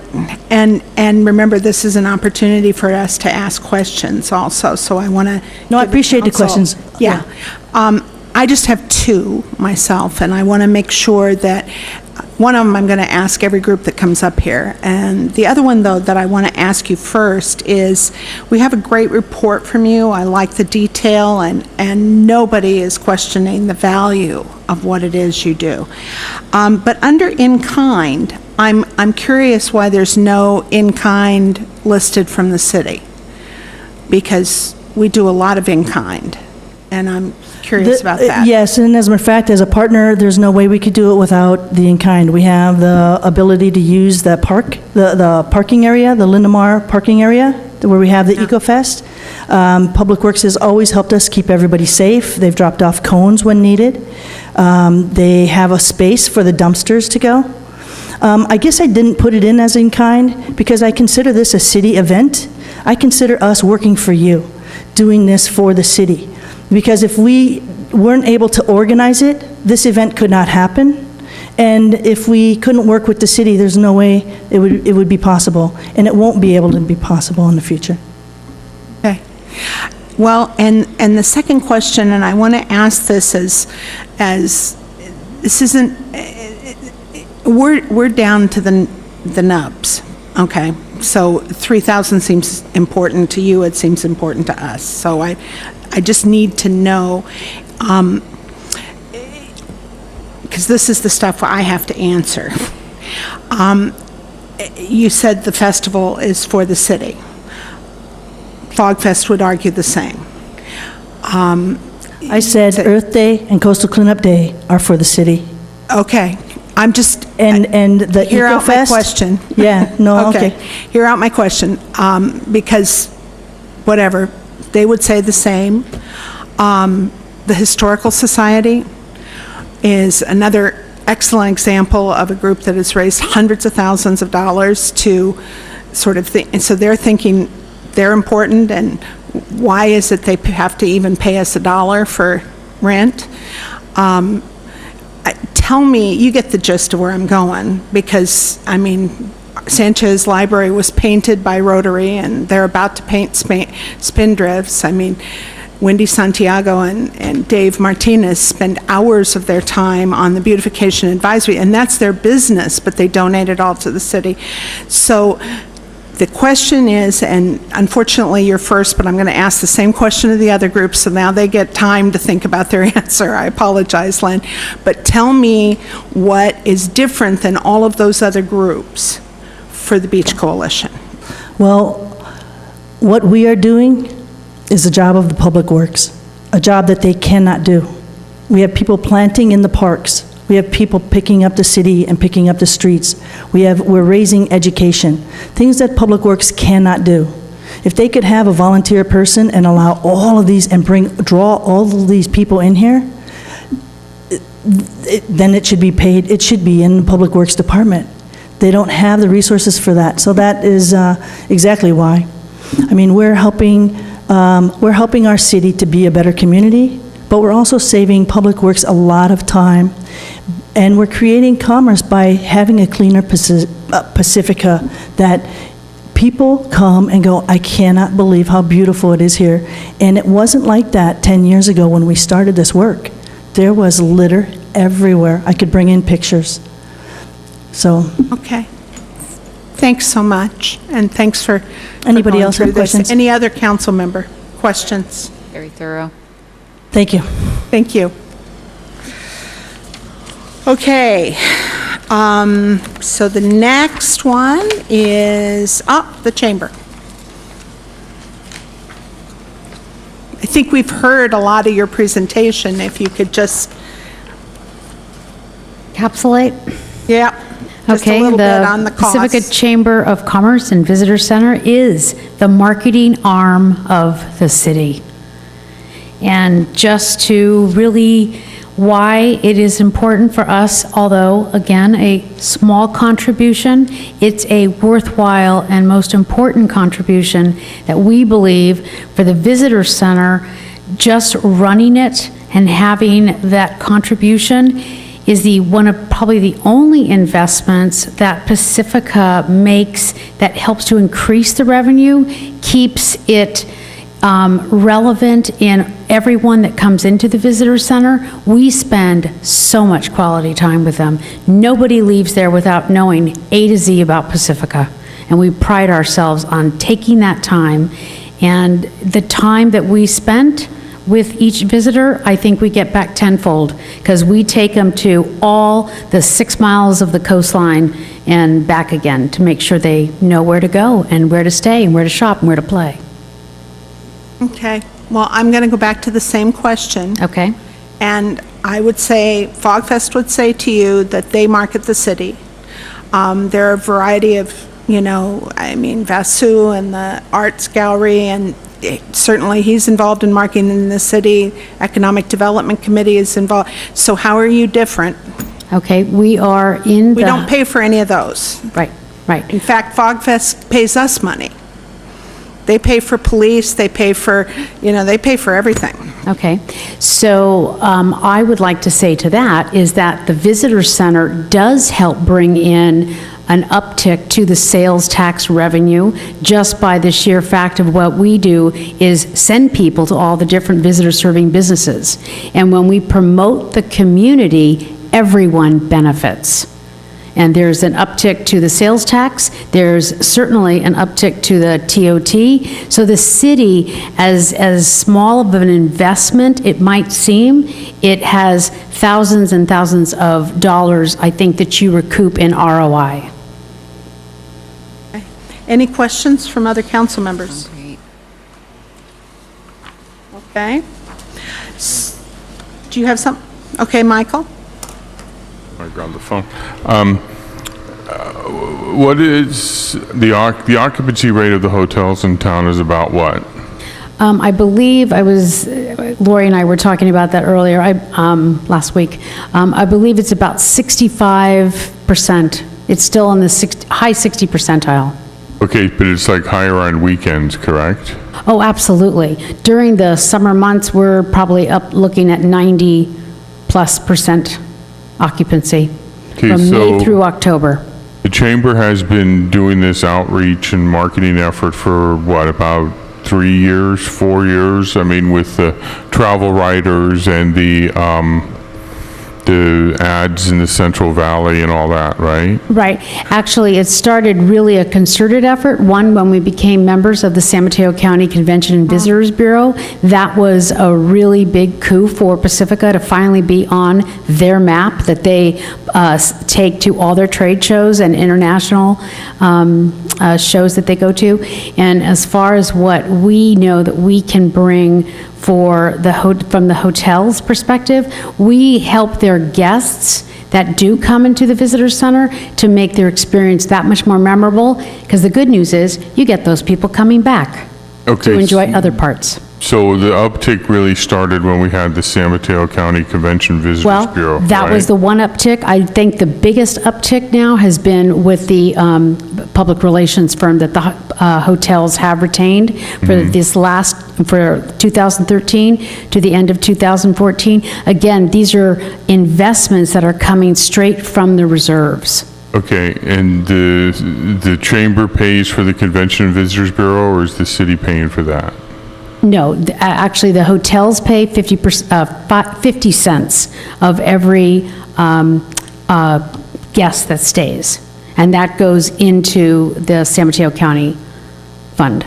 That goes to the Convention and Visitors Bureau, right? Yes, we do not see that money at all. Prior to starting this outreach, what was the occupancy of the hotels? Do you remember? Do you know, I don't have that answer. I'd like to know that answer myself. I know it's on the increase from a few years ago, but I don't know what that is, and I would love to get back to you on what that would be. Because the tot tax was increased by the voters to 12%. It used to be 10%, so there should just be a natural increase in that. And what I'm trying to get at is what is the actual increase attributed to the chamber versus just Okay. because it went from 10 to 12? Right, and that was in July of 2011 when that went into effect. And from July 2011 to the end of your fiscal year, it was budgeted 740,000. It brought in 960, and that was the 2%. From 2011 to 2012 is when we started doing more efforts. We had first one public relations company, but we realized that we needed to up the caliber of the type of public relations firm that we associated with.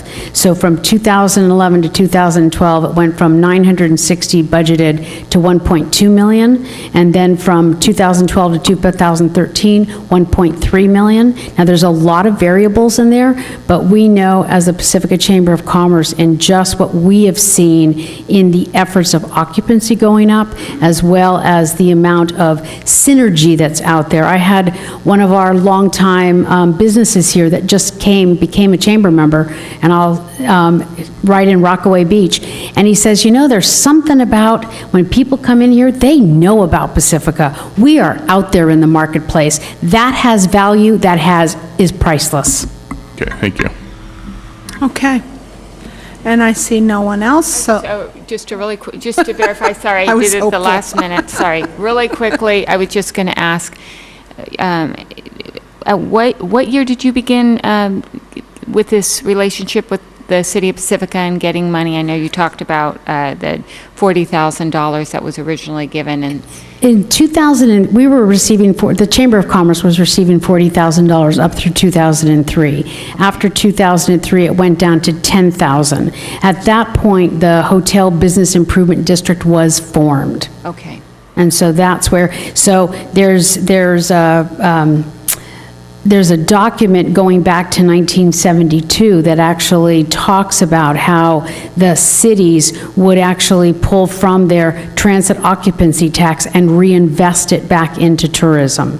And that never really was embraced by Pacifica. So a Hotel Business Improvement District was formed. Great. Thank you. Okay. Okay. I don't know that it was an embracing. I think it's more we didn't have the money. Okay.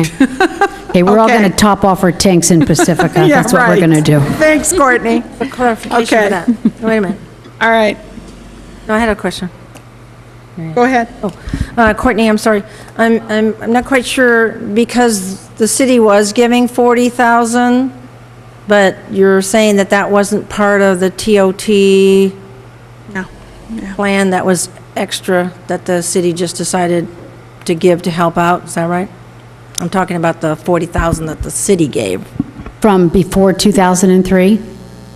Yeah, that monies was set aside to give to the Chamber of Commerce and Visitor Center, and then that went away. And I Right, really... I was questioning what it was given for, more specifically. Well, it was reduced from 40,000 down to 10,000? I know, I was asking for when they decided to give 40,000. That wasn't from any TOT tax, that was just something. That was just out of the general fund. Right, so I'm assuming it was for operations and marketing, I'm asking. That is my understanding. I would like to get back to you on that to have more clarity, so I can explain that further to you, maybe on June 9th when we talk about it a little bit more. Thank you. Okay. Okay, thank you. Anita, it's your turn. Pacifica Resource Center, sorry.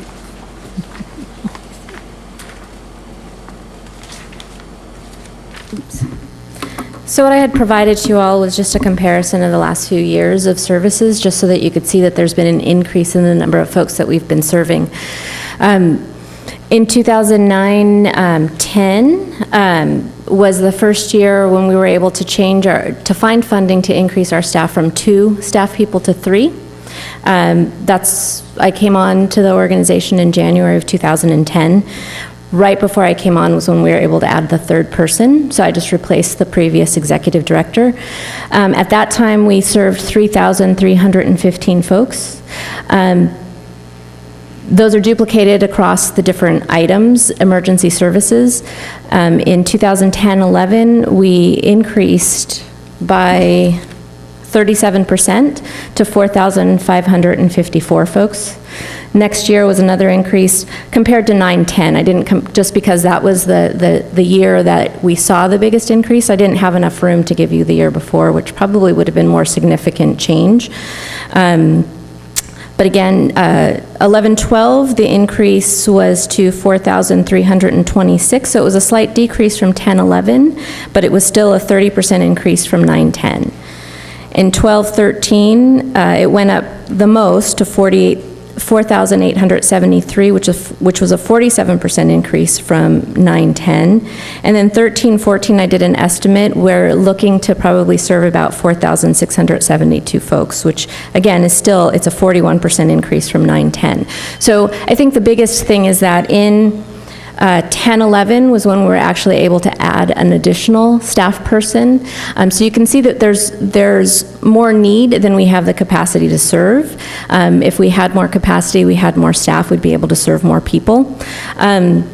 The other piece that I just wanted to mention, one of the other things that I noted in my report to you all was that Silicon Valley Community Foundation has actually provided quite a bit of funding to us over the last 4 years, mostly because we asked. You know, we saw that there was a need, and so we asked. They had, it was called an Opportunity Fund, and they specifically funded safety net services. And so that was for the last 5 years. They specifically funded those services, but they're no longer providing support for safety net.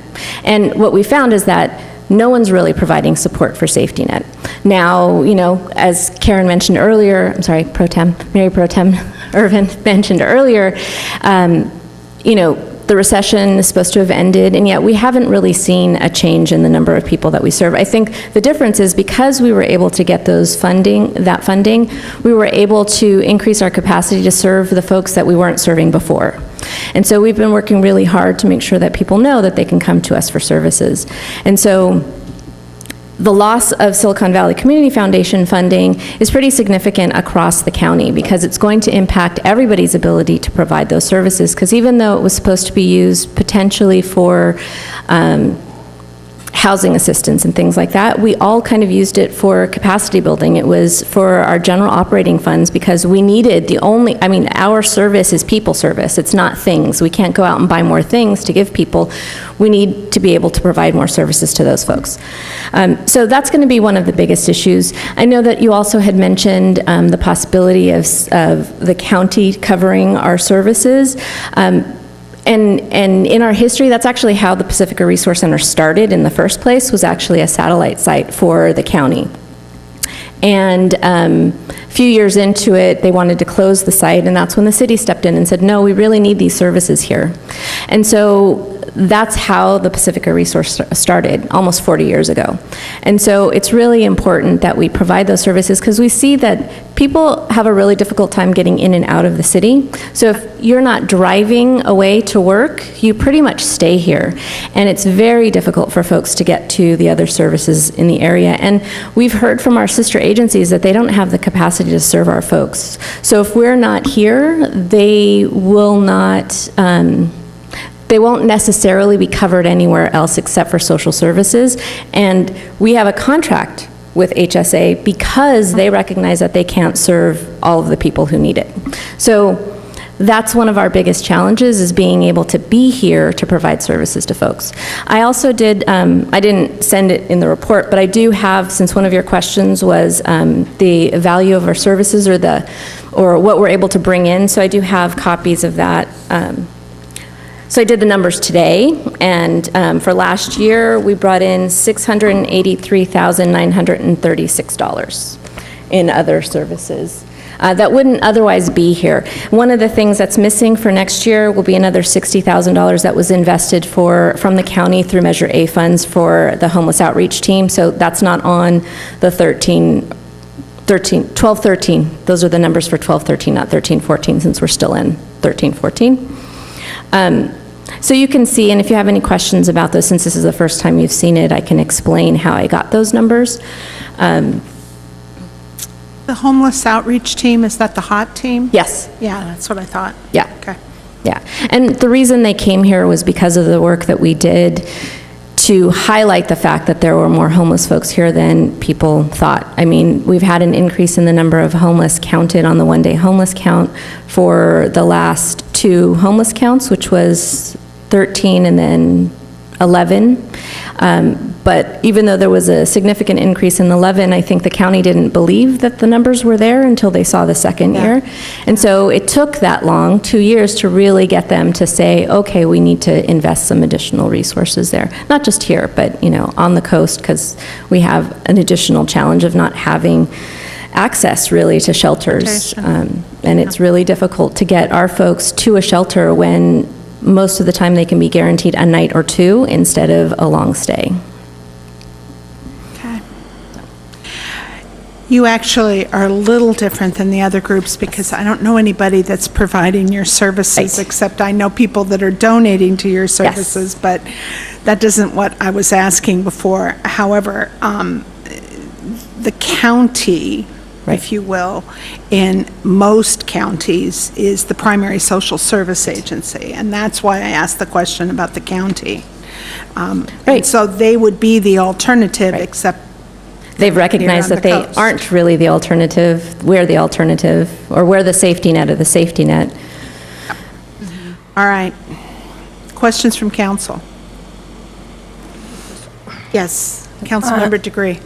Sorry, I didn't hear you mention that Silicon Valley gave funds for a particular thing and that all agencies actually used them for, I think you said operations. So what was it that they? It was the Opportunity Fund. It was specifically for safety net services. So the CORS, which the Resource Center is one of the CORS in San Mateo County, which has a contract with the county in order to provide the GAP services. We all received funding through that Silicon Valley Community Foundation Opportunity Fund, along with other places. So the shelters got it, and CORA and other organizations that provide safety net services in San Mateo County.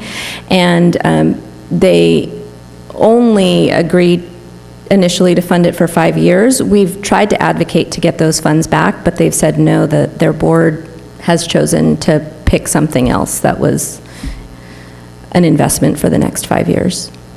And so, yes, we were initially, I think the plan was to use it for things like housing, actual funds that would come in and go out to pay for rent or utility assistance, but all of our organizations used it for more of the operating side, so adding a staff person to build our capacity to do things. We used it for general operating to cover kind of overall, the way that I try to do funding when it has to do with general operating, or when I have the option to do general operating, I do, because it gives us flexibility, and it doesn't mean that one person is tied to a specific fund. So when that fund goes away, if I've spread it out across, then I have a little bit of everybody to make up instead of one whole person. And so in general, we moved it from being, because in the very beginning when we got that fund, it was to add a case management person. And then since then, we've kind of spread it out so that we don't have to lose that case management person now that those funds are gone. Okay, thank you very much. I've been going to some of their meetings, so I do know some of the reason why they. Yeah. Thank you. Councilmember O'Neill. Hey, I was just curious, what's the relationship with the Tides Foundation? I'm never quite clear on that. Well, the Tides Foundation is our fiscal sponsor, so when the city decided not to continue to fund us, we found an alternative. That we had a couple of options. One was to shut down completely, one was to become a nonprofit, and the other was to find a fiscal sponsor. And so we found a fiscal sponsor because at that time, which was almost 10 years ago, we weren't ready to be our own standalone 501c3. So we actually pay the Tide Center to provide our administrative support. So they're our back office. We're all of the staff of the Resource Center are actually staff of the Tide Center working at the Pacifica Resource Center. We have some benefits of doing that. They do all of our financials, they do our audit, all of those things are covered, and we're able to focus more fully on the programs and the day-to-day operations of the organization. But we pay them 9% of any money that comes in and 15% of government funds. Yeah, that happened in the 90s, didn't it? That happened 10 years ago in 2004. Yeah. 2004. Well, yeah, 2004. Okay. Yeah, we're going on our 40th and our 10th at the same time. Worked out. Okay. All right, thank you very much, Anita. And guess who's last? Tom, oh, you're sending, okay. Library, Good evening. My name is Tom Fortin. I'm Deputy Libraries. Director at San Mateo County Library, and if I need assistance, I'll call Tom. But Anne Marie... Talk louder, please. Oh, I'm sorry. My name is Tom Fortin. I'm Deputy Director at the San Mateo County Library. I'm here representing the library. Anne Marie Despain, the director, couldn't be here this evening. But I guess to begin answering the question about what information was shared with the council and the city about how the money is spent. So the $75,000 in funding to the library JPA is an agreement that is partial to the library's operating agreement. So to give a bit of background, the San Mateo County Library is a joint powers authority that was formed in 1999. Some of the terms of the agreement are that cities with 10,000 in population and over will receive a minimum of 60 hours of service. So Pacifica, under the terms of the JPA agreement, is guaranteed a minimum of 60 hours of library service. Given that Pacifica has 2 buildings, it would be split between the 2 buildings. In 2004, the City of Pacifica and the JPA altered the agreement to expand hours for Pacifica to 74 hours. So the funding goes to partially support the expansion of the hours in the difference between 60 hours and 74 hours, which is currently the number of hours that library service dedicated to Pacifica. And it's in a 2-to-1 match. So the city pays $75,000 to support those hours, and the library GPA contributes $37,500 for a total of $112,500 that supports staffing for the extra hours up to 74 hours. For 14 hours a week. Correct, 14 hours a Okay. week. So Right. again, the minimum For two- standard, correct, Okay, split between the 2 sites. correct. So if there's 74 hours of service for Pacifica supported by the funding, there's 33 hours at Sanchez and 41 at Sharp Park for a total of 74 hours. Okay. Questions from the council, because you don't have anything different either that I would ask, but except for the fact that if we didn't have the 14 hours and only had one site, that would mean one site could be open how long? 60 hours a week. But again, what that would equal is the same type of service that we offer in a city like Foster City, which is 7 days a week, 60 hours of service. Okay. Councilmember, or Mayor Pro Tem. That was exactly what I was going to ask. Okay. Councilmember Degree. And the JPA money comes from where? It's, the JPA is funded by real estate taxes that are collected in the special district of the library JPA. And the library JPA is an agreement between 11 member cities and the county. Because we also serve the unincorporated areas of the county. Do you know how much increase that happened when the RDAs went away? Because we would have been taking some of your money. Oh, no, I'm sorry, I don't have that information. Okay. Probably too esoteric, but it should have an increase. Councilmember O'Neill. Hello, Tom. Do you have any idea what the configuration of hours would be with the 2 branches if we were to choose to deleted? I mean, I don't know it'd be 60 hours, but is it all in one branch, 30/30, 40/20? Do you have any idea, or has that been decided yet? No, that has not been decided. So we would follow up with that work when the city makes its decision on the funding. Probably one of the things that we'd want to do is we'd want to survey the patrons of the library as quickly as we can to get an idea of how best we can serve the community with the 60 hours, and then we would put those into effect. Again, I guess one of the things that I would like to reiterate is the council's current expression of how we can actually expand service to the city of Pacifica to 7 days a week if we had one location and dedicated the 60 hours minimum guaranteed of the JPA agreement to one location. So we do support the effort of the city and the Friends of the Library and the Pacifica Library Foundation in working towards one new library that's open 60 hours a week, 7 days a week. Do you have the money to build it? Oh, sorry. That just slipped out.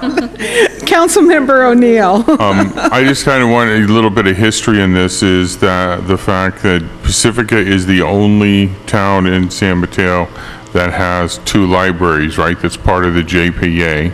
That's correct. And that the agreement for these extra money from the JPA for the extra hours was a limited time agreement. I mean, it was supposed to, I think we're already past the time it was due, wasn't it? And correct. So it was a temporary agreement put in place, hopefully to get to Pacifica to the point where it could build a new library and then be guaranteed the 60 hours of service at one location. But that expired, and now it's on an annual renewal. So actually, the JPA, if for some reason wished to, could cancel, be the reverse and cancel us at some point in the fiscal year, correct? Because it was a temporary measure whose time has expired. Correct. The original terms of the agreement expired, and now it's an annual renewal. Right. Thank you. Okay, I'm going to turn it back to, thank you very much. Thank everybody that so patiently went through that, but these are not easy decisions. City Manager.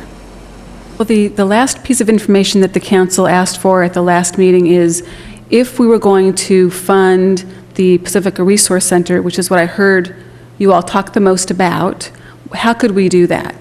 And so in the report, there were 3 options that I came up with. One is to tie the funding to our receipt of the excess ERAF money, which, as you know, we get confirmed January of a particular year. So it would be next January that we would know for sure whether we were getting that money.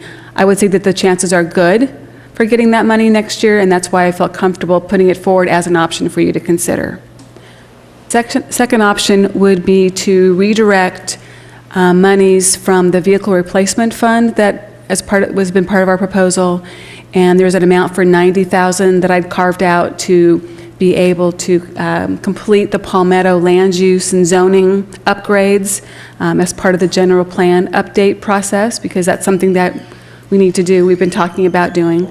So using some of the funding for that, some of the funding to update our ADA transition plan, which, as we just learned, was created in 1995 and has not been updated since. And I also put forward a small amount of that money to help with the community meetings related to the Highway 1 activities. I don't want to give you the impression that if we don't have that money, we won't have the meetings. We definitely will, but that money could help us then with signage, noticing, that kind of thing. So those 3 things, if you wanted to allocate that $90,000 toward Pacifica Resource Center, it's an option for you to consider. And then last but not least is to consider reducing the amount. So if you, for example, reduced the allocation to $30,000, another 1% increase in fees would generate about that much. And so we could recommend a 4% increase in fees, and that would generate another additional amount of revenue that could then be dedicated for one or Pacifica Resource Center. So tonight, you don't need to make a decision on this. I'm sure that's good news. But it is food for thought for you, and we will need direction from you at the next meeting. And of course, if it is something that you want us to fund from a source that's not the excess ERAF, for example, then the more time to figure out what other options, unless you like the ones I've already put forward, would be beneficial. We still have to hear from the public, but I want to ask, when does the ERAF money come in? We get confirmation in January of a particular year. So I know you're just talking about the resource center right now, but if we were looking at, say, the resource center and something else, we could do that in the same way? I expect revenues to be sufficient for that, yes. And at the same time, potentially look for other sources during that time? That's the council's direction, absolutely. Okay. We're still in the question phase, everybody, so Mayor Pro Tem? You're probably not going to be able to answer this, but do you have an estimate about ERAF funds? And go ahead. What I can offer is what we received this year. We had budgeted $1.3 million for 13-14. We got 1.6. Okay. And I know last meeting you were being questioned about the reserve, and I know you're not bringing that up to be discussed until the 9th. But one thing I kind of struggle with is not having all the numbers yet. Do you have any further information in regards to the reserves? I don't have anything to share with you tonight, but I will confirm that June 9th you'll get the full accounting, and again, you're not being asked to make a decision on this tonight. You can choose to delay that until the 9th as well. So you have the full information that you're looking for. That's great. Thank you. Well, when you're talking about a reserve, are you talking about the goose egg we have here? Because we have a 0. So one would assume that there's none out of this budget, correct? Well, what we're focusing on is the operating budget for 2014-15. The reserve would be something outside or separate from what we're talking about. And that's what I want to bring back to you at the next meeting. I'm just making sure that Right. we're clear. We are 0 here. We are. Okay. Right, 0 Thank here. you. We have the ERAF, and then... Thank you. Yeah, we know. Yeah. Okay, Councilmember Degree. Not a question. Okay, Councilmember O'Neill. Okay, I just have a question in regards to using the ERAF money, which on a philosophical basis I don't have an issue with, but I'm concerned about a cash flow basis because we have a monthly payroll to meet, we have other expenses we have to meet, and we would in essence, because we get the figure in January, but am I correct in that we don't get the actual funds until something like March or April? We get the funds in February. February, At least okay. this year, that's how it worked. We were confirmed in January, got the funds in February. So then if we adopt funding the resource center in June, we would have to be carrying it on the books for 8 months, correct? Making our donations, or do we write a check to the resource center in March, or how does that work? In this case, that's what I would envision, is that once we receive the funding, then we would release it to them for payment. Okay, so It's there... a lump sum. We wouldn't really have the carrying, or we wouldn't have to worry about the cash flow until February then, correct? That's my envisioning of what I'm offering in terms of that option, yes. Okay, is Anita still here just to kind of ask her, does that meet your needs? Okay. She answered yes. She answered yes. I just wanted to ask her too. Okay, so in regards to the vehicle replacement fund, which I guess June 9th, you're going to be giving us figures on that and whatever.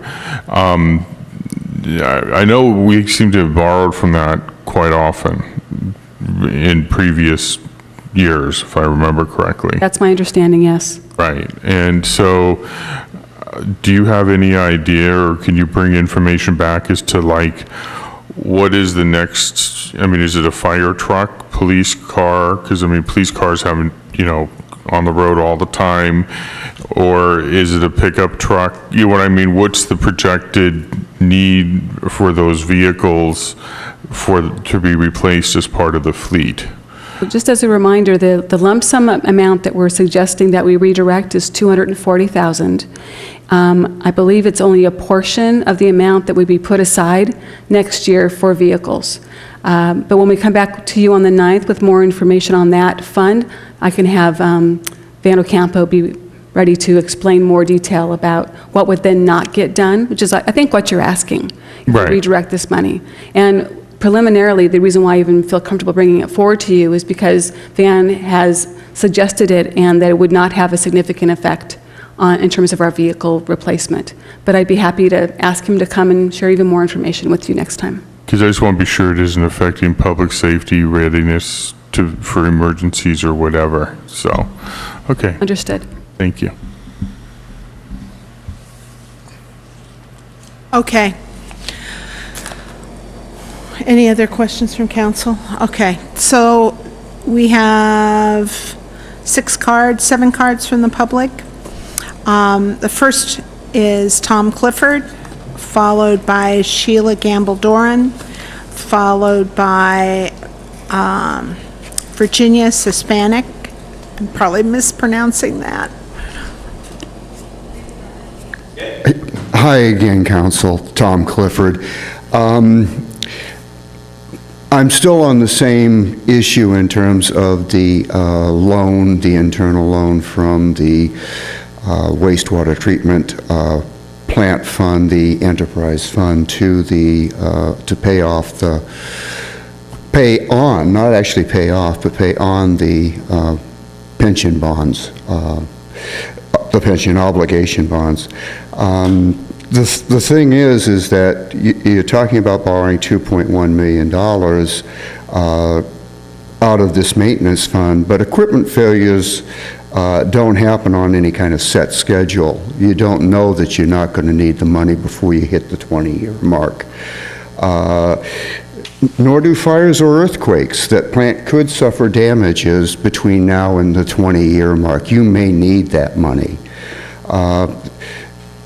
And it's my opinion that staff and council have both failed to publicly address the prior claims on the enterprise fund. 21 million in state loans, $11 million in bonds, and a consent decree for $50 million. These are all obligations that the enterprise fund has to deal with into the future. Now, what that tells me is that at some point in time, you guys are going to have to come to the public for increased sewer fees and/or a brand-new bond measure to cover all of these expenses. You're not going to be able to cover them all out of the fees you're getting now. And what I'm partially worried about is if you borrow this money or lend this money to pay off these obligation bonds or pay on these obligation bonds, you're sending a message to the public that you don't need the money. You've got plenty of money in the enterprise fund, and when you actually need to fund more, you're going to have trouble getting it from the public. They're going to say, we're lending money out of that fund. Why do you need more from us? Thank you.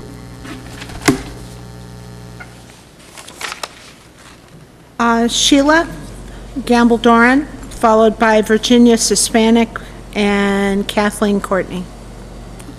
Good evening, City Council. I'm a Pacifica school teacher, and I'm here to speak on behalf of the Pacifica Beach Coalition to support what they've been doing with Earth Day. Their assemblies alone would be more than the $3,000, and they do assemblies at every single school to promote Earth Day and to give education to the students about how to protect our beaches and how to be responsible citizens. The message that the coalition gives to our community about Pacifica, about what Pacifica considers important and what it prides itself in. One of the vendors that I spoke to on Earth Day was from the Cetacean Society, and she said she would like to have moved here knowing how much the city supports the environment. I'm also here to say that I was a little surprised this month because I also coordinate our Oceans Week program at Ocean Shore School. And I've always notified the city that we would be coming because we bring 60 students a day to the beach. And we've done this for over 30 years. And it's a learning experience. They rotate through 4 activities. One of them is picking up trash, understanding how marine mammals are affected by the trash, and then other activities that talk about how to be safe at our beach and how to respect and take care of our beach. So when I notified them this year, they told me it would be $36 a day for 12 permits. For 300 students to go to the beach as part of our rotations, it would have cost us $250. So I was told we could go to the free, and my word, dangerous, Sharp Park Beach. I was a little upset, a lot upset, and I saw that that local schools, that the city would see local schools as a revenue source was pretty appalling. And if we want responsible citizens, which children hopefully grow up to be, education will always be the answer, and Earth Day is part of that. Thank you. Virginia, followed by Kathleen Courtney, followed by Tom Weber. Madam Mayor and Council, my name is Virginia Shapaniak. I live at 125 Clarendon Road. I'm a 4th, 5th grade teacher at Ocean Shore School, and I'm a 36-year resident. The sea defines us. We are a coastal community, a beach town. Our greatest physical asset is the Pacific Ocean, hence our name, the Pacifica, and the fingers of sand that we call our beaches. Our district's once whistle stops along the Ocean Shore Railroad are named after the strands of beaches from Manor to Lindemar. The sea defines us. Now more than ever, the health of our world's oceans depend on the collective actions of concerned world citizens.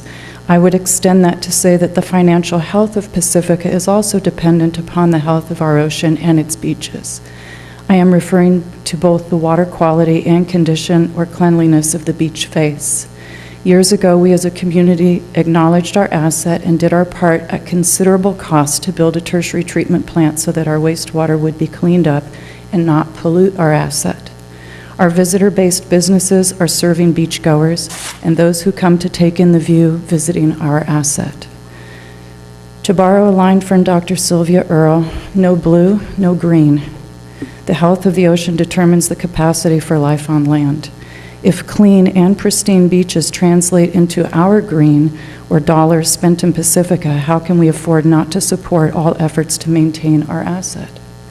The Pacifica Beach Coalition and all of the other environmental and civic organizations that support it have collectively helped to maintain our asset through volunteerism.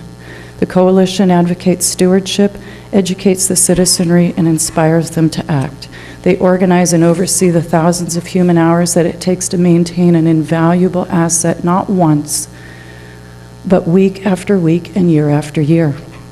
Lest we forget our human assets. Lynn Adams, in a labor of love, has acted as point person to educate, organize, and inspire our coastal community and countless organizations to act on behalf of Pacifica. Lynn has partnered with Pacifica's students to champion the effort to keep our neighborhoods, city streets, waterways, and beaches clean. Lynn and the Beach Coalition have inspired my students and their families, your future and current constituents and taxpayers, to be stewards of our greatest asset. She is an earth hero, and she inspires the children to act like heroes. Lead by example, because actions speak louder than words. You, the City of Pacifica, can't afford to pay for all the hours of service that have been dedicated to the environmental health and well-being of our community under the direction of the Pacifica Beach Coalition. Surely you are not so short-sighted or short-funded that you would squander the harnessed energy and resources that are given in kind to the whole of our community under the direction of the Beach Coalition.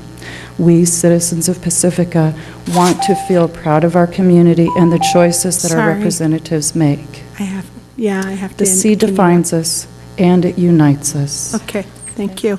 Thank you. Kath, I appreciate that, but I'm going to have to remind you to hold your applause, please. Okay, Kathleen Courtney, Tom Weber, Kathleen McGuire. I'm so pleased to be here right now. I know it's late, and thank you all for listening to all of us. I'm here as a member of this community, but also as a new member. I'm a film producer, and I came here because of Chasing Mavericks, the movie that I worked on. And I moved here from LA. And one of the reasons that I moved to Pacifica specifically is because of this. When I first moved here, it was right before Earth Day, and I walked into a Pacifica Beach Coalition meeting and was so surprised to find out that the city actually supports Earth Day. I've been around, and I haven't seen that, especially in a small city like this. It was quite impressive, and that started me on my role. But the reason I'm actually standing here is not just to tell you, I could tell you over and over how much I love it here, but the Pacifica Beach Coalition, the $3,000 in Earth Day, I think you have a really tough decision. It's such a small word for such an enormous decision, but I think that Earth Day brings you more than $3,000. I'm speaking from my heart and from a business point of view. I'm a film producer who deals with budgets. That's all I do, and I deal with everybody wanting to spend less and give me more. I understand it, but I think that the Earth Day specifically brings a lot of business in. And I do know that having the city support Earth Day is something I've been speaking about at the Producers Guild, the Directors Guild, where I'm a vice chair, and the word is out about Pacifica. It's a really unique community, and I think that if you could look at this, it's so hard for you, but if you could look at this big picture and see that this $3,000, I truly believe, brings more than it costs. As you look at the people that are coming from outside, I had people that flew in from Nevada to participate, specifically because I said what was going on in this city. It really was a humbling experience being there at Earth Day, and it's really, I don't know how you're going to make your decision, but I truly believe from a business point of view, $3,000 is a great investment. And thank you very much. Thank you. Tom Weber, Kathleen McGuire, Jim Fithian. Did I come close?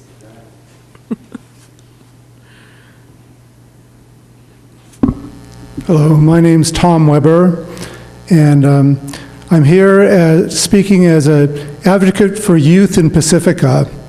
I've had a lot of experience volunteering to help youth here in Pacifica, as well as all around the world. I'm currently a 4-H volunteer, and I'm the project leader of the 4-H Million Trees Project, which is an environmental project that started in Pacifica 4-H 7 years ago with a goal to plant 1 million trees around the world to help slow global climate change. Today, we have over 104,000 kids in 60 countries around the world. We have kids that are in Africa, around the world, planting trees to help slow global climate change. We're here in Pacifica. We have opportunities to help youth. Mike Perez is here and has explained today about some of the great programs they have. Sheila just talked about some of the great programs here at the schools in Pacifica. I think the city can do more. The city has to do more. Their 4-H program, which is great. There are other programs in the city which are helping youth. We need to have projects that are focused on giving kids opportunities to learn about the environment. In Pacifica, we heard today that you people that you're starting to study about a climate action plan. What's going to happen to Pacifica when the sea level rises? It's going to happen, and you're planning for it, and it's a really good thing. The kids in Pacifica need to learn about the impacts. I want to point out that there's something in the library, the Resource Center, and in the Beach Coalition. There's something that they all have in common. The library is clearly focused on educating youth. It's the youth in Pacifica that go to the library the most. They're benefiting from it. If funding is cut for them, that's going to be a huge blow for the kids in this town. For the Resource Center, the people who are benefiting from the Resource Center are primarily youth and their parents as well, but primarily youth. Kids that are hungry. The people need the Resource Center in Pacifica. I support it. Join me. Keep supporting it. And of course, the Beach Coalition. Lynn talked today about the Beach Coalition serving up to 8,000 people. They support approximately 6,000 kids through. Sure. Okay. They support about 6,000 kids annually with their education programs so that they can learn about all of these things that we hear from the teachers. Yeah. So please continue to support these different groups. Thank you. Absolutely. Thank you. Kathleen McGuire, Jim Fithian, Claudia Reinhardt. And that's my last card. And I kind of read those off so you can line up and... Okay. Kathleen McGuire, Madam Mayor and council members. I could speak to each of these groups. They're needing your help, and I know it's a hard decision, but tonight I'm speaking for in support specifically of the Pacifica Beach Coalition. As it was so well said by all the speakers ahead of me, for that particular group, they work so hard and so long, and they cover such a broad spectrum of people, particularly the youth of Pacifica. And in doing so, that is the future of the beach and the environment being kept clean, and they in turn will be able to give value into the city. And it has been said that Public Works has been saved tons of money because of this. And if we look back, say 30 years ago, individually people worked very hard, but there was not a concerted effort over such a broad spectrum of the citizens of Pacifica. So that small amount of money that is being asked for, I think should be really increased if you could. But if you can't, go for it, because they really deserve that money in order to help fund their programs. Thank you. Jim Fithian and Claudia Reinhardt. Hi, I'm Jim Fithian, Lindemar. Now I get to do my prepared speech. Thank you. So I wrote you a letter. Thank you all for coming to Earth Day. And I also want to mention, this is not just about Earth Day. This is all year, and I'll explain that in a minute. It really is all year. People keep saying it's just for Earth Day. $3,000, it's for all year. So here's a letter that I wrote to you all. Thank you for some of your replies, and I was being asked to read it. Hello all. Thank you for the work you've done thus far in partnership with the Pacifica Beach Coalition. I've been a member for 16 years, and I'm amazed at the quantity and scope of our year-long efforts, and love that the city has been right there with us this whole time. We've talked for years about our eco-economy here.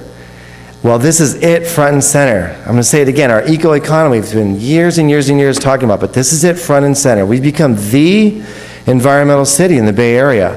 Let's not take that for granted. What other city has at least two major citywide fairs? One big street fair with arts, crafts, and a parade, but the other an environmental, educational event attended by thousands after 2 hours of hard work cleaning up and restoring our environment. with participants returning regularly to do more. It's a movement that brings visitors, their green efforts, and their funds. I just finished tallying some of the results that have come in from different groups, and I've come up with 31 people from 31 different cities, over 150 people so far from outside Pacifica who helped clean, not do the EcoFest, but these are people who signed up to clean at the EcoFest, and we're still getting results in from outside the city. For 16 years, I've seen people come from as far away as Clayton regularly to give something back, and they love coming to the beach to do it. At our weekly actions, we are constantly asked, where's a good place for breakfast or lunch? Are there places to stay? Hey, aren't there some great surf shops here? Where's Ross? Easy math. It really is, and these are questions we do Lindemar. This is constant for us. What does the city get for $3,000? Many thousands of volunteer hours. Clean beaches, cleaner neighborhoods. United, community-minded, law-abiding citizens.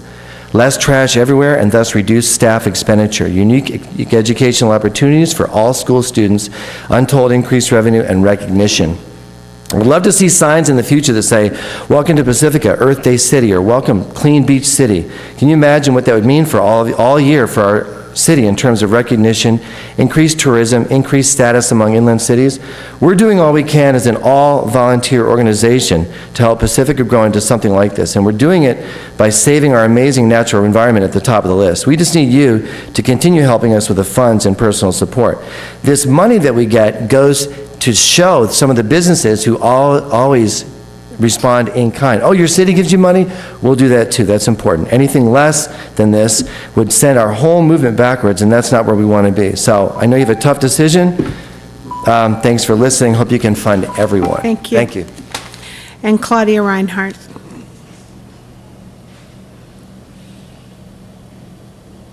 Good evening, soon to be good morning. I really appreciate everybody who stayed. It's remarkable. I've been to meetings and nobody stayed, but this obviously is very important to everybody. I'm speaking for myself. My name is Claudia Reinhardt. I am an active member of the Pacifica Beach Coalition. I work very hard and very earnestly and have grown and learned a whole lot through the whole process. But I am here not representing them because you've heard enough. And I think you're going to make your decisions on dollars and cents, and we can make you cry, but it won't make any difference because you're not thinking about the real benefit. You know it. You understand it. You got that part. What I want to say to you as our government officials is that if you can't fund us, you should be thinking more ways to make money for the city. And I also think that you should realize that we are a coast town, and the environment should be at the top of our list. Yes, the people who live here and the people who need our help, the libraries, everybody needs our help, but we are a coastal town, and we have a responsibility to the ocean and everything living in the ocean and everybody who comes here to enjoy it. And yet our litter on the streets goes straight to the ocean, and litter in our creeks goes into the ocean, and litter is everywhere. And what are we doing about it as a city government? I don't see any signs around saying, oh, don't litter, come enjoy Pacifica, don't litter, here's more garbage cans. I don't hear anything coming from you as a body of people representing our city that litter is a bad thing. I think you should be out there more doing that sort of thing. And I get really frustrated with the businesses. We, as Pacifica Beach Coalition, not that I'm speaking for them, I'm speaking for myself, but we support businesses here. We have socials so we can have fun in addition to all the work we do, and we always go in town. We support local businesses all the time, and it's important to us because we live here. But what I want from the businesses is I want the businesses to start taking more responsibility for the land in front of their businesses, the land behind their businesses, the parking lots. Where's the litter? It's all around the businesses. Who's picking it up? Not them. Can you pass an ordinance that says they have to take care of their own property? Can you pass an ordinance that people who sell food in any fashion or way have to compost? We don't compost enough in this city, and there's too much litter out there. We're starting a cigarette butt campaign. You guys should be up there yelling and screaming, yeah, cigarette butts are toxic litter. Let's not do that in Pacifica. I don't hear you guys doing that. We're doing it for you, and instead of supporting us and saying thank you, for doing that for us because we don't have time or whatever, because I know you care, you should be inviting us to be a committee on your government. You should, do something that honors us for the work we do for the whole city. Thank you. You're welcome. Madam Mayor, we need a motion to continue past 11, and Okay. the cable television crew needs a 5-minute break to change the tape. Okay. Well, that took care of that. But we do need a motion. We do need a motion. We're after, I gotta have a motion to continue after 11. Okay.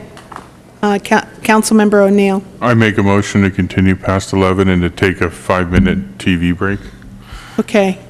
And Mayor Pro Tem? Second. Okay. All right. Please, I have a motion and a second. Please vote. And that passes 4-0.